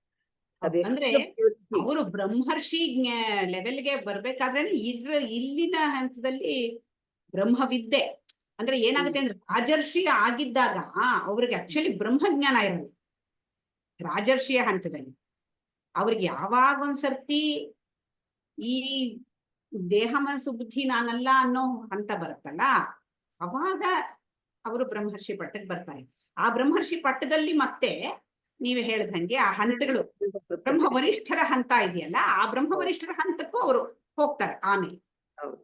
ಅಂದ್ರೆ ಎಷ್ಟು ಸಾಧನೆ ಮಾಡ್ತಾರೆ ಆಮೇಲೆ ಮಾಡಿ ಮಾಡಿ. ಅದನ್ನೇ ಅಂದ್ರೆ ತುಂಬಾ ಪ್ಯೂರಿಫಿಕೇಶನ್, ವಾಸನಾಕ್ಷಯನೇ. ವಾಸನಾಕ್ಷಯ. ಚಿಕ್ಕ ಬಟ್ ಆ ವಾಸನೆಗಳು ಹ್ಮ್ ಭೋಗ ವಾಸನೆ, ಬಂಧ ವಾಸನೆ ಅಲ್ಲ. ಜ್ಞಾನಕ್ಕೆ ಇನ್ನೇನು ಅದು ತಡೆ ಮಾಡಲ್ಲ. ಜ್ಞಾನ ಯಾವ್ದೋ ಕ್ಲಿಯರ್ ಆಗಿ ಬರ್ಬೇಕಾದ್ರೆ ಬಂಧ ವಾಸನೆ ಹೋಗ್ಬೇಕು. ಆಮೇಲೆ ಭೋಗ ವಾಸನೆ ಹೆಚ್ಚು ಕ್ಲಿಯರ್ ಮಾಡ್ಕೊಂಡು ನಾನು ಪೂರ್ಣವಾಗಿ ಇಲ್ಲೇ ಪೂರ್ತಿ ಕ್ಲಿಯರ್ ಮಾಡ್ಕೊಂಡ್ಬಿಡ್ತೀನಿ ಅನ್ನೋ ಆಸೆ ಕೆಲವರಿಗೆ ಇರುತ್ತೆ. ಅದು ಇಟ್ ಡಿಪೆಂಡ್ಸ್ ಆನ್ ದ ಪ್ರಾರಬ್ಧ. ಅವ್ರ ಪ್ರಾರಬ್ಧದ ಮೇಲೆ ಅದು ಡಿಪೆಂಡ್ ಆಗಿದೆ. ಕೆಲವರಿಗೆ ಓಕೆ ಹೀಗೆ ಇದ್ಕೊಂಡು ಎಲ್ಲಾ ಕೆಲಸಗಳನ್ನು ಮಾಡ್ಕೊಂಡು 1-2 ಜನ್ಮ ಇನ್ನೊಂದು ಬರ್ಬೋದು. ಆಮೇಲೆ ಜನಕ ಮಹಾರಾಜನ ಜನಕ ಮಹಾರಾಜ ಅವನು ಬ್ರಹ್ಮ ವರಿಷ್ಠನಿಗೆ ಪಡೆದಿದ್ರು. ಅದೇ ಈಗ ಬ್ರಹ್ಮ ವರಿಷ್ಠರಲ್ಲಿ ಅದರಲ್ಲೂ ಕ್ಯಾಟಗರಿ ಏನಂದ್ರೆ, ಕೆಲವರು ಬ್ರಹ್ಮ ವರಿಷ್ಠರು ಏನು ಕೆಲಸ ಮಾಡಲ್ಲ, ಎಲ್ಲ ಲೋಕ ಎಲ್ಲ ಹೊರಟೋಗಿರೋದ್ರಿಂದ ಅವ್ರು ಏನು ಮಾಡದೆ ಸುಮ್ಮನೆ ಕೂತಿರ್ತಾರೆ. ಅಜಗರದ ಹಾಗೆ ಅಂತ ಹೇಳ್ತಾರೆ ಅಂಥವ್ರು. ಅಂದ್ರೆ ಹೆಬ್ಬಾವು ಊಟ ಮಾಡ್ಬಿಟ್ಟು ಅಲ್ಲಾರ್ದೆ ಕೂತ್ಕೊಂಡ್ಬಿಡುತ್ತೆ. ಆ ತರಹ ಕೂತಿರುವಂತ ವರಿಷ್ಠರು ಇದ್ದಾರೆ. ಹೌದು. ಕೃಷ್ಣನಂತಹ ಬ್ರಹ್ಮ ವರಿಷ್ಠರು ಇದ್ದಾರೆ. ಕೃಷ್ಣ ಬ್ರಹ್ಮ ವರಿಷ್ಠ, ಪೂರ್ಣ ಜ್ಞಾನಿ, ಆದ್ರೆ ಅಷ್ಟೇ ಆಕ್ಟಿವ್ ಆಗಿ ಲೋಕದಲ್ಲಿ ಕೆಲಸ ಲೋಕ ಕಲ್ಯಾಣ. ಅಂದ್ರೆ ಅಲ್ಲಿ ಏನು ಬೇರೆ ಇರೋದೇ ಇಲ್ಲ, ನನ್ನದು ಅನ್ನೋದು ಝೀರೋ ಆಗೋಗಿರುತ್ತೆ. ಬಟ್ ಲೋಕ ಕಲ್ಯಾಣ ಬಂದು ಚೂರು ವಾಸನೆಗಳು ಉಳ್ಕೊಂಡಿರುತ್ತೆ ಲೋಕ ಕಲ್ಯಾಣಕ್ಕೋಸ್ಕರ, ದೇಹ ಸಸ್ಟೈನ್ ಮಾಡ್ಕೊಳ್ಳೋಕ್ಕೋಸ್ಕರ. ಬಟ್ ಬ್ರಹ್ಮವಿದ್ದಲ್ಲಿ ಇನ್ನೂ ಸ್ವಲ್ಪ ಜಾಸ್ತಿ ಅಷ್ಟೇ ಆ ಪ್ರಕಾರ ಹೋಗುತ್ತೆ. ಹೆಚ್ಚು ಕಡಿಮೆ ಅಷ್ಟೇ ಕಡಿಮೆ. ಭೋಗವಾಸನೆ ಅಂತಂದ್ರೆ ಏನು ಮೇಡಮ್? ಭೋಗವಾಸನೆ ಅಂದ್ರೆ ಸುಮ್ಮನೆ ಇವಾಗ ನೋಡಿ, ಕಾಫಿ ಆನಂದ, ಟೀ ಆನಂದ, ಆ ರಾಮಕೃಷ್ಣರಿಗೆ ಅದಿತ್ತಲ್ಲ, ಅದು ಭೋಗವಾಸನೆ ಆಗತ್ತ? ಅದು ಇದೆಲ್ಲ ಭೋಗವಾಸನೆ. ಇವಾಗ ಮೇಡಮ್ ಗುರುಜಿನೇ ತಗೊಳ್ಳಿ. ಗುರುಜಿ ಇವಾಗ ಖುಷಿಯಾಗಿ ಟೀ ಮಾಡ್ಕೊಂಡು ಕುಡಿಯಲ್ವಾ ಅವರು? ಟೀ ಎಂಜಾಯ್ ಮಾಡ್ತಾರೆ. ಆದ್ರೆ ಮೇಡಮ್ ನೀವ್ ಹೇಳಿದ್ರಿ ಬಂಧ ಮುಕ್ತ ಆಗಿದ್ರು ಭೋಗ ಮುಕ್ತರಾಗಿರ್ಲಿಲ್ಲ ಅಂತ. ಒಂದ್ಸತಿ ಬಂಧ ಮುಕ್ತ ಆಗೋದ್ಮೇಲೆ ಭೋಗನು ಹೊಟ್ಟೋಗ್ಬಿಡುತ್ತಲ್ವಾ? ಅಲ್ಲ, ಬಂಧ ಭೋಗ ಅನ್ನೋದಕ್ಕೆ ಆ ವ್ಯತ್ಯಾಸ ತಿಳ್ಕೊಬೇಕು. ಬಂಧ ವಾಸನೆ ಅನ್ನೋದು ಏನು ಅಂದ್ರೆ, ಜ್ಞಾನಕ್ಕೆ ಬರಕ್ಕೆ ಬಿಡಲ್ಲ ಬಂಧ ವಾಸನೆ. ಈಗ ಇವಾಗ ನೀವು ಬಂದಿದ್ದೀರಿ, ಇವಾಗ ಇಲ್ಲಿ ಇಂಟ್ರೆಸ್ಟ್ ಇಟ್ಕೊಂಡು ಗುರುಗಳ ಹತ್ರ ಬಂದ್ರಿ, ಕ್ಲಾಸಸ್ ಅಟೆಂಡ್ ಮಾಡಿ. ಇವಾಗ ನಿಮ್ ಮನೆಯಲ್ಲಿ ಇನ್ಯಾರೋ ಬೇರೆಯವರಿಗೆ ನೀವು ಬೇಕಾದಷ್ಟು ಹೇಳ್ಬೋದು. ನೀವು ಈ ತರಹ ಇದೆ, ಈ ತರಹ ನೋಡಿ, ನಾನ್ ದೇಹ ಮನಸ್ಸು ಬುದ್ಧಿ ಎಲ್ಲ ಆಕ್ಚುಲಿ ನೋಡಕ್ ಹೋದ್ರೆ ನಾನು ಕಲ್ಪನಾ ಅಲ್ಲ ಅಂತೇನೋ ಹೇಳ್ತೀರಾ. ಅವ್ರು ನಿಮ್ಮನ್ನ ನೋಡ್ರೆ ಅಂತ ನಕ್ಕೊಂಡು ಹೊರಟೋಗ್ತಾರೆ. ಅವರಿಗೆ ಈ ಕಡೆಗೆ ಮನಸ್ಸು ತಿರುಗೋದೇ ಇಲ್ಲ. ಒಂದು ಸರ್ತಿನಾದ್ರೂ ಹೌದಾ ಹಿಂಗಿರಬಹುದಾ ಅಂತ ಕೂಡ ಅನ್ಸಲ್ಲ. ಆಮೇಲೆ ಅವ್ರಿಗೆ ಆಸಕ್ತಿನೂ ಇರಲ್ಲ. ನೀನ್ ಎಷ್ಟೇ ಹೇಳಕ್ ಹೋಗಿ ಅವರು ನೀನ್ ನೋಡಮ್ಮ, ನಿಂತು ಮಾಡ್ಕೊ ಹೋಗಮ್ಮ, ನನ್ ಬಿಟ್ಬಿಡು ಅಂತ ಹೇಳ್ಬಿಟ್ಟು ಅವ್ರು ರೆಗ್ಯುಲರ್. ಹಾಗಂತ ಅವ್ರೇನು ಕೆಟ್ಟವ್ರೇನಲ್ಲ, ಒಳ್ಳೆಯವರೇ ಅವರು. ಆದ್ರೆ ಈ ಕಡೆಗೆ ಮನಸ್ಸು ತಿರುಗಕ್ಕೆ ಬಿಡಲ್ಲ. ಅದು ಬಂಧ ವಾಸನೆ. ಅಂದ್ರೆ ಜ್ಞಾನವನ್ನ ಪಡ್ಕೊಳ್ಳೋದಕ್ಕೆ ಬಂಧಿಸ್ತಾ ಇದೆ, ಜ್ಞಾನ ಪಡ್ಕೊಳ್ಳೋಕೆ ಬಿಡ್ತಾ ಇಲ್ಲ. ಆ ರೀತಿ ಅಡ್ಡಗೋಡೆ ನಿರ್ಮಿಸ್ತಾ ಇರೋದು ಏನಿದೆ ಅದು ಬಂಧ ವಾಸನೆ. ಇದೆಲ್ಲ ಭೋಗವಾಸನೆಗಳು ಇದೇನು ತೊಂದರೆ ಕೊಡಲ್ಲ. ಇವಾಗ ನೀವೊಂದು ಟೀ ಕುಡಿದ್ಬಿಟ್ಟು ನೀವು ಕ್ಲಾಸ್ ಅಟೆಂಡ್ ಮಾಡ್ಬೋದು. ನೀವು ಏನ್ ತೊಂದರೆ ಆಗಲ್ಲ. ನಿಮ್ಗೆ ಕಾಫಿ ಕುಡ್ಕೊಂಡು ಇನ್ನೊಂದು ಚೂರು ಖುಷಿ ಆಗುತ್ತೆ, ಇನ್ನು ಸ್ವಲ್ಪ ಉತ್ಸಾಹ ಬರುತ್ತೆ, ಇನ್ನೂ ಸ್ವಲ್ಪ ಜಾಸ್ತಿ ಇದನ್ನ ಮಾಡ್ತೀವಿ ಅಷ್ಟೇ. ಅದೆಲ್ಲ ಸಣ್ಣ ಪ್ರತಿಬಂಧಕ ಅಲ್ಲ, ತೊಂದರೆ ಮಾಡಲ್ಲ. ಬಟ್ ಕೆಲವ್ರೇನು ಅಂದ್ರೆ, ಆ ವಾಸನೆನೂ ಬೇಡಪ್ಪ ನಮ್ಗೆ, ನಾನು ಪೂರ್ಣವಾಗಿ ಈ ಒಂದು ಆನಂದದಲ್ಲೇ ಇರ್ಬೇಕು. ಈ ಬೇರೆ ಟೀ ಆನಂದ, ಕಾಫಿ ಆನಂದ, ಇನ್ಯಾವ್ದು ಭಜನಾನಂದ, ಭೋಜನಾನಂದ, ಯೋಗಾನಂದ, ಭೋಗಾನಂದ ಬೇಡ. ಬರೀ ಈ ಆನಂದದಲ್ಲೇ ಸಂಪೂರ್ಣವಾಗಿ ಯಾವಾಗ್ಲೂ ಇರ್ತೀನಿ ಅಂತ ಕೆಲವ್ರಿಗೆ ಆಸೆ ಇರ್ತಾರ. ಅವ್ರು ಮಾಡಕ್ಕೆ ಆ ರೀತಿ ಅವ್ರು ಮುಂದುವರ್ಸ್ಕೊಂಡು ಹೋಗ್ತಾರೆ. ನಮ್ಗಷ್ಟು ಮುಂದುವರ್ಸಕ್ಕಾಗುತ್ತೋ? ನಮ್ಗೆ ಆಗಲ್ಲ. ಯಾಕಾಗಲ್ಲ? ಭೋಗವಾಸನೆ ಇಷ್ಟೊಂದಿದೆ, ಪ್ರಯತ್ನ ಹೋಗಲ್ಲ. ನಮ್ ಪ್ರಾರಂಭ ಆಗಿದೆ. That is okay also. ಯಾಕಂದ್ರೆ ಈ ಅಂತಂದ್ರೆ ಹೇಳೋದು 60% ತಗೊಂಡು ನೀವು ಫಸ್ಟ್ ಕ್ಲಾಸ್ ಬಂದಿದ್ದೀರಾ, ಫಸ್ಟ್ ಕ್ಲಾಸ್ ಅಂತಾನೆ ಅದು ನೇಮು. ನೀವು ಅದ್ರಲ್ಲಿ ಆಮೇಲೆ 80% 90% is also first class, 60% is also first class. That's fine. ಖುಷಿಯಾಗಿರಿ. ಇದ್ರಲ್ಲಿ ಏನಾಗುತ್ತೋ ಮಾಡ್ಕೊಂಡು ಹೋಗಿ, ಇದ್ರಲ್ಲಿ ಬೇಕಾದಷ್ಟು ಕೆಲಸ ಮಾಡ್ಬೋದು ನೀವು ಅಂತ ಹೇಳ್ತಾರೆ. ತುಂಬಾ ಒದ್ದಾಡಕ್ ಹೋಗ್ಬೇಡಿ. ನಿಮಗ್ ಟೈಮ್ ಇದೆಯಾ, ನಿಮ್ಗೆ ಆಗತ್ತಾ, ಸ್ವಲ್ಪ ಜಾಸ್ತಿ ಮಾಡಿ ಮೆಡಿಟೇಷನ್. ಅಂತರ್ ಸಮಾಧಿ, ಬಹಿರ್ ಸಮಾಧಿ ಮಾಡಿ, ತಪ್ಪೇನಿಲ್ಲ. ಇನ್ನ ಸ್ವಲ್ಪ ಹೋಗಿ.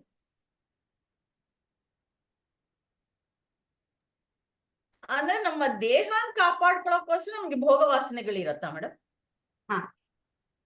ಹೌದು. ದೇಹ ಇರೋದಕ್ಕೋಸ್ಕರ ಪ್ರಾರಬ್ಧದಿಂದ ಬಂದಿರೋದಲ್ಲ ದೇಹ. ಹಾ. ಸೊ ಇಂತಿಷ್ಟು ಅವಧಿವರೆಗೆ ಅದಿರ್ಬೇಕು. ಹ್ಮ್. ಸೊ ಅದಕ್ಕೆಲ್ಲ ಆ ವಾಸನೆಗಳು ಹೆಲ್ಪ್ ಮಾಡ್ತಾ ಇರುತ್ತೆ. ಈಗ ನೀನು ಈ ಜನ್ಮದಲ್ಲೇನೆ ಪೂರ್ತಿ ಕಳ್ಕೊಂಡ್ಬಿಡ್ತೀನಿ ಅಂದ್ರೆ ಹ್ಮ್. ಎಲ್ಲೋ ಆ ಪ್ರಾರಬ್ಧ ಮುಗಿಯೋವರೆಗೂ ಇರ್ಲೇಬೇಕು ದೇಹ. ಅದಕ್ಕೆ ಹ್ಮ್. ಎಲ್ಲೋ ಒಂದು ಚೂರು ಪಾರು ಸಣ್ಣದ ಅಂಟ್ಕೊಂಡಿರುತ್ತೆ. ಆ ಟೈಮ್ ಬಂದ ತಕ್ಷಣ ಅದು ಕಿತ್ಕೊಂಡ್ಬಿಡುತ್ತೆ, ಮುಗಿದು. ಹ್ಮ್. ಈಗ ತುಂಬಾ ವಾಸನೆಗಳಿದ್ದು ಬ್ರಹ್ಮವಿದ್ ಹಂತದಲ್ಲಿ ಇರೋನು ಅವನು ಲೋಕ ಕಲ್ಯಾಣದ ಕೆಲಸನೇ ಮಾಡ್ತಾನೆ. ಎಕ್ಸ್ಟ್ರಾ ಅಕ್ಯುಮುಲೇಟ್ ಮಾಡ್ಕೊಳಲ್ಲ ಇನ್ನು, ಯಾಕೆಂದ್ರೆ ಕ್ಲಾರಿಟಿ ಬಂದ್ಬಿಟ್ಟಿರುತ್ತೆ. ಹ್ಮ್. ನಾನ್ ದೇಹ ಮನಸ್ಸು ಬುದ್ಧಿ ಎಲ್ಲ ಕ್ಲಾರಿಟಿ ಬಂದಿರೋದ್ರಿಂದ ಎಕ್ಸ್ಟ್ರಾ ಭೋಗವಾಸನೆ ಆಡ್ ಮಾಡ್ಕೊಳಲ್ಲ. ಬಟ್ ಮುಂಚೆ ಬಂದಿದ್ದೇನಿತ್ತೋ ಅದಿರುತ್ತೆ. ಅದಿರೋದ್ರಿಂದ ಅಕಸ್ಮಾತ್ ಆಗಿ 1 or 2 ಜನ್ಮ ಬರುತ್ತೆ. ಬಂದ್ರು ತೊಂದರೆ ಇಲ್ಲ. ಬಂದ್ರೆ ಅವನೇನು ಮತ್ತೇನು ಕೆಳಕ್ ಹೋಗಲ್ಲ. ಆ ಜನ್ಮದಲ್ಲೂ ಇನ್ನೊಂದ್ ಸ್ವಲ್ಪ ಈ ಲೋಕ ಕಲ್ಯಾಣದ ಕೆಲಸಗಳನ್ನೇ ಮಾಡಿ ಅಲ್ಲಿ ಮುಗಿಯುತ್ತೆ. ಅದೆಷ್ಟು ಪ್ರಾರಬ್ಧ ಇನ್ನೊಂದ್ ಸ್ವಲ್ಪ ಇರುತ್ತೋ ಅಷ್ಟು ಮುಗಿಸ್ಕೊಂಡು ಹೋಗ್ತಾರೆ.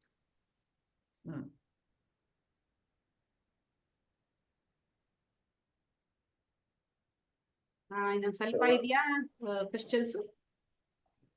ಇನ್ನೊಂದ್ ಚೂರಿದೆ. ಮಾಡ್ಬಿಟ್ಟು ಮುಗಿಸ್ಕೊಂಡು ಅದೊಂದು ಮುಗಿಸ್ಕೊಂಡು ಏನ್ ಹೆಚ್ಚಿಲ್ಲ ಇಲ್ಲಿ. 1-2 ವಿಷಯಗಳು ಅದೇ ಕಾಮನ್ ಆಗಿದೆ, ಅದ್ ಮುಗ್ದು ಹೋಗ್ಬಿಡತ್ತೆ. ಸೊ ನಮ್ಗೆ ಇದು ಚೆನ್ನಾಗಿರೋದೇ ತಾವು ಹೇಳಿದ್ರಿ, ವಾಸನೆಗಳು ಕಳ್ಕೊಳ್ಳೋಕೆ ಹೆಚ್ಚು ಇರ್ತಾರೆ. ಯಾಕಂದ್ರೆ ಆ ಸಮಾಜದಲ್ಲಿ ಮನಸ್ಸು ಯಾವ್ದು ಹೆಚ್ಚು ಕ್ರಿಯೆಗಳು ಇಲ್ಲದೆ ಇರೋದ್ರಿಂದ ಆ ವಾಸನೆಗಳು ಕ್ಷಯ ಆಗ್ತಾ ಬರುತ್ತೆ. ಪ್ರಾರಬ್ಧದಿಂದ ಸಮಾಧಿಯಲ್ಲಿ ಕಳೀತಾ ಅವರು ಅಂತ ಹೇಳಿ ಅದರೊಳಗೆ ತಿಳಿಸ್ತಾ ಇದ್ದಾರೆ. ನಮ್ಗೆ ನಿರ್ವಿಕಲ್ಪ ಅನ್ನೋದು ಅದು ಯಾವ್ದೇ ಸಮಾಧಿ ಎಲ್ಲ ಅದು ಪಡ್ಕೊಳ್ಳೋ ಅಂತದ್ದು ಅಲ್ಲ, ಅದು ಇರೋ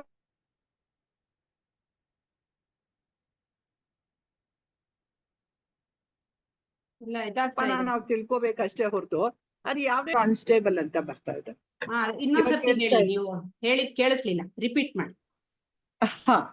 ಈ ವಾಸನೆಗಳು ಸಮಾಧಿಲಿ ಹೆಚ್ಚೆಚ್ಚು ಕಳೀತಾರೆ ಅಂತ ಹೇಳಿ ಅದನ್ನ ನಮ್ಮ ಇದ್ರೊಳಗೆ ನಾವು ಫಸ್ಟ್ ಇದ್ರೊಳಗೆ ನೋಡಿದ್ವಿ. ಬ್ರಹ್ಮ ವಿದ್ದಲ್ಲಿ ಅವ್ರಿಗೆ ಹೆಚ್ಚೆಚ್ಚು ಸಮಾಧಿಯಲ್ಲಿ ಕಳೀತಾ ಇರ್ತಾರೆ. ಯಾಕೆ ಅಂತಂದ್ರೆ ಹೆಚ್ಚೆಚ್ಚು ಸಮಾಧಿಯಲ್ಲಿ ಕಳೆದಾಗ ಆ ಪ್ರಾರಬ್ಧದ ವಾಸನೆಗಳೆಲ್ಲ ಹೋಗತ್ತೆ ಅಂತ ಹೇಳಿ ಅವರು ಆ ಸಮಾಧಿಲಿ ಹೆಚ್ಚು ಇಷ್ಟಪಡ್ತಾರೆ. ಆದ್ರೆ ಈ ನಿರ್ವಿಕಲ್ಪ ಸಮಾಧಿ, ಅಲ್ಲಿ ಸವಿಕಲ್ಪದಲ್ಲಿ ಇರ್ತಾರೆ. ನಿರ್ವಿಕಲ್ಪ ಸಮಾಧಿ ಸ್ಥಿತಿ ಮುಟ್ಬೇಕಾದ್ರೆ ಅದಕ್ಕೆ ಯಾವುದೇ ಪ್ರಯತ್ನ ಬೇಕಾಗಿಲ್ಲ ಅಂತಾರೆ. ಅದು ಪಡ್ಕೊಳ್ಳುವಂಥದ್ದು ಅಲ್ಲ, ಅದು ಜ್ಞಾನದಿಂದ ಮಾತ್ರ ನಾವು ತಿಳ್ಕೊಳ್ಳುವಂಥದ್ದು ಅದು ಅಂತ ಹೇಳಿ ನಮ್ಗೆ ಅದನ್ನ ತಿಳಿಸ್ತಾರೆ ಮೇಡಮ್. ಇದು ಹೇಳೋದು ಅದು ಜ್ಞಾನದ ಸ್ಥಿತಿ ಅಂತ. ನಿರ್ವಿಕಲ್ಪ ಅನ್ನೋದು ಜ್ಞಾನದ ಅದು ಒಂದು ಸ್ಥಿತಿ. ಅದು ಅದ್ರ ಯಾವುದೇ ಒಂದು ನಾನು ಪಡ್ಕೊಳ್ಳುವಂಥದ್ದು ಸಮಾಧಿಲಿ ಕೂತಂತ ಸಿಗುವಂಥದ್ದು ಅಲ್ಲ ಅದು ಅನ್ನುವಂಥದ್ದು ನಮ್ಗೆ ಇದು ಶ್ರವಣ ಮನನ ನಿಧಿಧ್ಯಾಸದ ಮುಖಾಂತರ ನಮ್ಗೆ ಅದ್ ಬರುತ್ತೆ. ಪಂಚಕೋಶಗಳು ಇವಾಗ ನಾವು ಹೇಳಿದ್ವಿ ಯಾವ್ದ್ಯಾವ್ದು ನಾವಲ್ಲ ಅಂತ ನಾವು ತಿಳ್ಕೊಂಡು ನಾನು ಆ ಆತ್ಮಸ್ವರೂಪ ಅಹಂ ಬ್ರಹ್ಮಾಸ್ಮಿ ಅಂತ ಕೂತಾಗ ನಮ್ಗೆ ಆ ಒಂದು ಸ್ಥಿತಿಯಲ್ಲಿ ನಾವು ಮುಟ್ಟಕ್ಕೆ ಸಾಧ್ಯ ಅಂತ ಹೇಳಿ. ಸೊ ನಾವ್ ಇವಾಗ ಇನ್ನು ಒಂದು ಪಾಯಿಂಟ್ ಉಳ್ಕೊಳತ್ತೆ, ಪ್ರಕೃತಿ ವಿಚಾರ ಅಂದ್ರೆ ಇದು ಆನಂದಮಯ ವಿಕಾರ ಅಂತ ಹೇಳಿ. ಪ್ರಕೃತಿ ವಿಕಾರ ಆನಂದಮಯ ಕೋಶ ಯಾಕೆ ಅಂತ ಹೇಳಿ ಅದೊಂದು ಪಾಯಿಂಟ್ ಆದ್ಮೇಲೆ ನಮ್ಗೆ ಇನ್ನೊಂದೇ ಒಂದು ಉಳ್ಕೊಳತ್ತೆ. ಡಿಫರೆನ್ಸ್ ಕೇಳ್ತಾ ಬರ್ತಾರೆ ಆನಂದಮಯ ಕೋಶ ಮತ್ತೆ ಆತ್ಮ, ಇದಕ್ಕೆ ಎರಡು ಏನು ವ್ಯತ್ಯಾಸ ಅಂತ ಹೇಳಿ. ನಮ್ಗೆ ಇದು ಆಲ್ರೆಡಿ ನಾವು ಸಾಕಷ್ಟು ವಿಕಾರ ಯಾಕೆ ಅಂತ ನಾವು ತಿಳ್ಕೊಂಡಿದ್ವಿ, 3 ಗುಣಗಳಿಂದ ನಡೀತಾ ಇರುವಂತದ್ದು. ಹಾಗಾಗಿ ಇದಕ್ಕೆ 2 ಶಕ್ತಿ ಇದೆ ಮತ್ತೆ ಆವರಣ ವಿಕ್ಷೇಪ ಅಂತ ಅದು ನಮಗೆ ಇಲ್ಲ ಗೊತ್ತಿದೆ. ಇದಕ್ಕೆ ಆನಂದಮಯ ಕೋಶಕ್ಕೆ ಉತ್ಪತ್ತಿ ಇದೆ ಅಂತ ಹೇಳಿ, ಯಾಕಂದ್ರೆ ತುಂಬಾ ಪುಣ್ಯಗಳು ಮಾಡಿರೋದ್ರಿಂದ ಪಾಪ ಪುಣ್ಯಗಳಿಂದ 2ಇಂದನೂ ಅದಕ್ಕೆ ಒಂದು ನಡೀತಾ ಇರುವಂತ ಕ್ರಿಯೆಗಳು. ಅದು ಕಾಫಿ ಸಿಕ್ತು ಆನಂದ ಆಯ್ತು, ಸಿಗ್ಲಿಲ್ಲ ಅಂತಂದ್ರೆ ಇದು ಅಂತ ಹೇಳಿ. ಸೊ ಇವೆಲ್ಲ ನಾವು ಇದು ಅದ್ರೊಳಗೆ ಇನ್ನೂ ಒಂದು ಉದಾಹರಣೆ ಕೊಡ್ತಾರೆ. ಮಳೆ ಬಂದ್ರೆ ಕೆಟ್ಟ ದಿವಸ ಒಳ್ಳೆ ದಿವಸ ಅಂತ ಹೇಗೆ ನಮ್ಮ ಮನಸ್ಸಿನ ಆಲೋಚನೆಗಳು ಅದು ಅಂತ ಹೇಳಿ ವೃತ್ತಿಗಳಿಗೆ ಸಂಬಂಧಪಟ್ಟಿದ್ದು ಅಂತ ಹೇಳಿ ನಾವು ಇದನ್ನ ತಿಳ್ಕೊತೀವಿ. ಅದ್ರ ಜ್ಞಾನಿ ಮಾತ್ರ ಅವನು ಯಾವ ಇದಕ್ಕೂ ಸ್ಪಂದಿಸಲ್ಲ. ಅವನಿಗೆ ಸುಖ ದುಃಖ ಅಂತ ಯಾವ್ದಕ್ಕೂ ಸ್ಪಂದಿಸ್ದಲೆ ಅವನು ಶಾಂತತೆಯನ್ನ ಕಾಪಾಡ್ಕೊಂಡು ಇರ್ತಾನೆ. ನಾನು ಪರಮಾತ್ಮ ಸ್ವರೂಪ, ನನಗೆ ಆದಿ ಇಲ್ಲ ಅಂತ್ಯ ಇಲ್ಲ ಅಂತ ಹೇಳಿ ಅವನೇನ್ ಮಾಡ್ತಾನೆ, ಏನ್ ಮಾಡ್ತಾನೆ ಅಂದ್ರೆ ಇನ್ನೊಂದು ಹೇಳ್ತಾರೆ, ಅದಕ್ಕೆ ಪರಿಮಿತಿ ಇದೆ, ಆನಂದಮಯ ಕೋಶ ಎಲ್ಲದಕ್ಕೂ, ಆತ್ಮ ಅನ್ನೋದು ಅಪರಿಮಿತ ಅಂತ ಹೇಳಿ. ಇಲ್ಲಿ ಒಂದು ಸಣ್ಣ ಚಿಂತನೆ ಇದೆ, ಆನಂದಮಯ ಕೋಶ ಮತ್ತೆ ಆತ್ಮ ಆನಂದ ಅನ್ನೋದು ಚಿಂತನೆ ಹೇಗೆ ವ್ಯತ್ಯಾಸ ಅಂತ ಹೇಳಿ.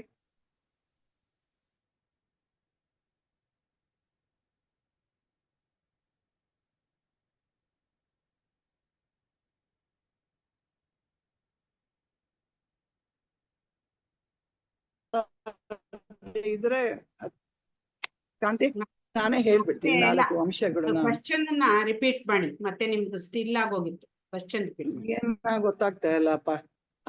ಏನು ಪ್ರಶ್ನೆ ಅಂದ್ರೆ, ಒಂದು ಚಿಂತನೆ ಇದೆ, ಆನಂದಮಯ ಕೋಶಕ್ಕೂ ಮತ್ತೆ ಆತ್ಮ ಆನಂದ ಎರಡು ಏನು ವ್ಯತ್ಯಾಸ ಅಂತ ಹೇಳಿ ಒಂದು ಚಿಂತನೆ ಇದ್ರೊಳಗೆ ನಮ್ಗೆ ಕೊನೆಯ ಅಂಶದಲ್ಲಿ ಬರುತ್ತೆ. ಅದು ಕಾಂತಿ ಹೇಳ್ತೀರಾ ನೀವು?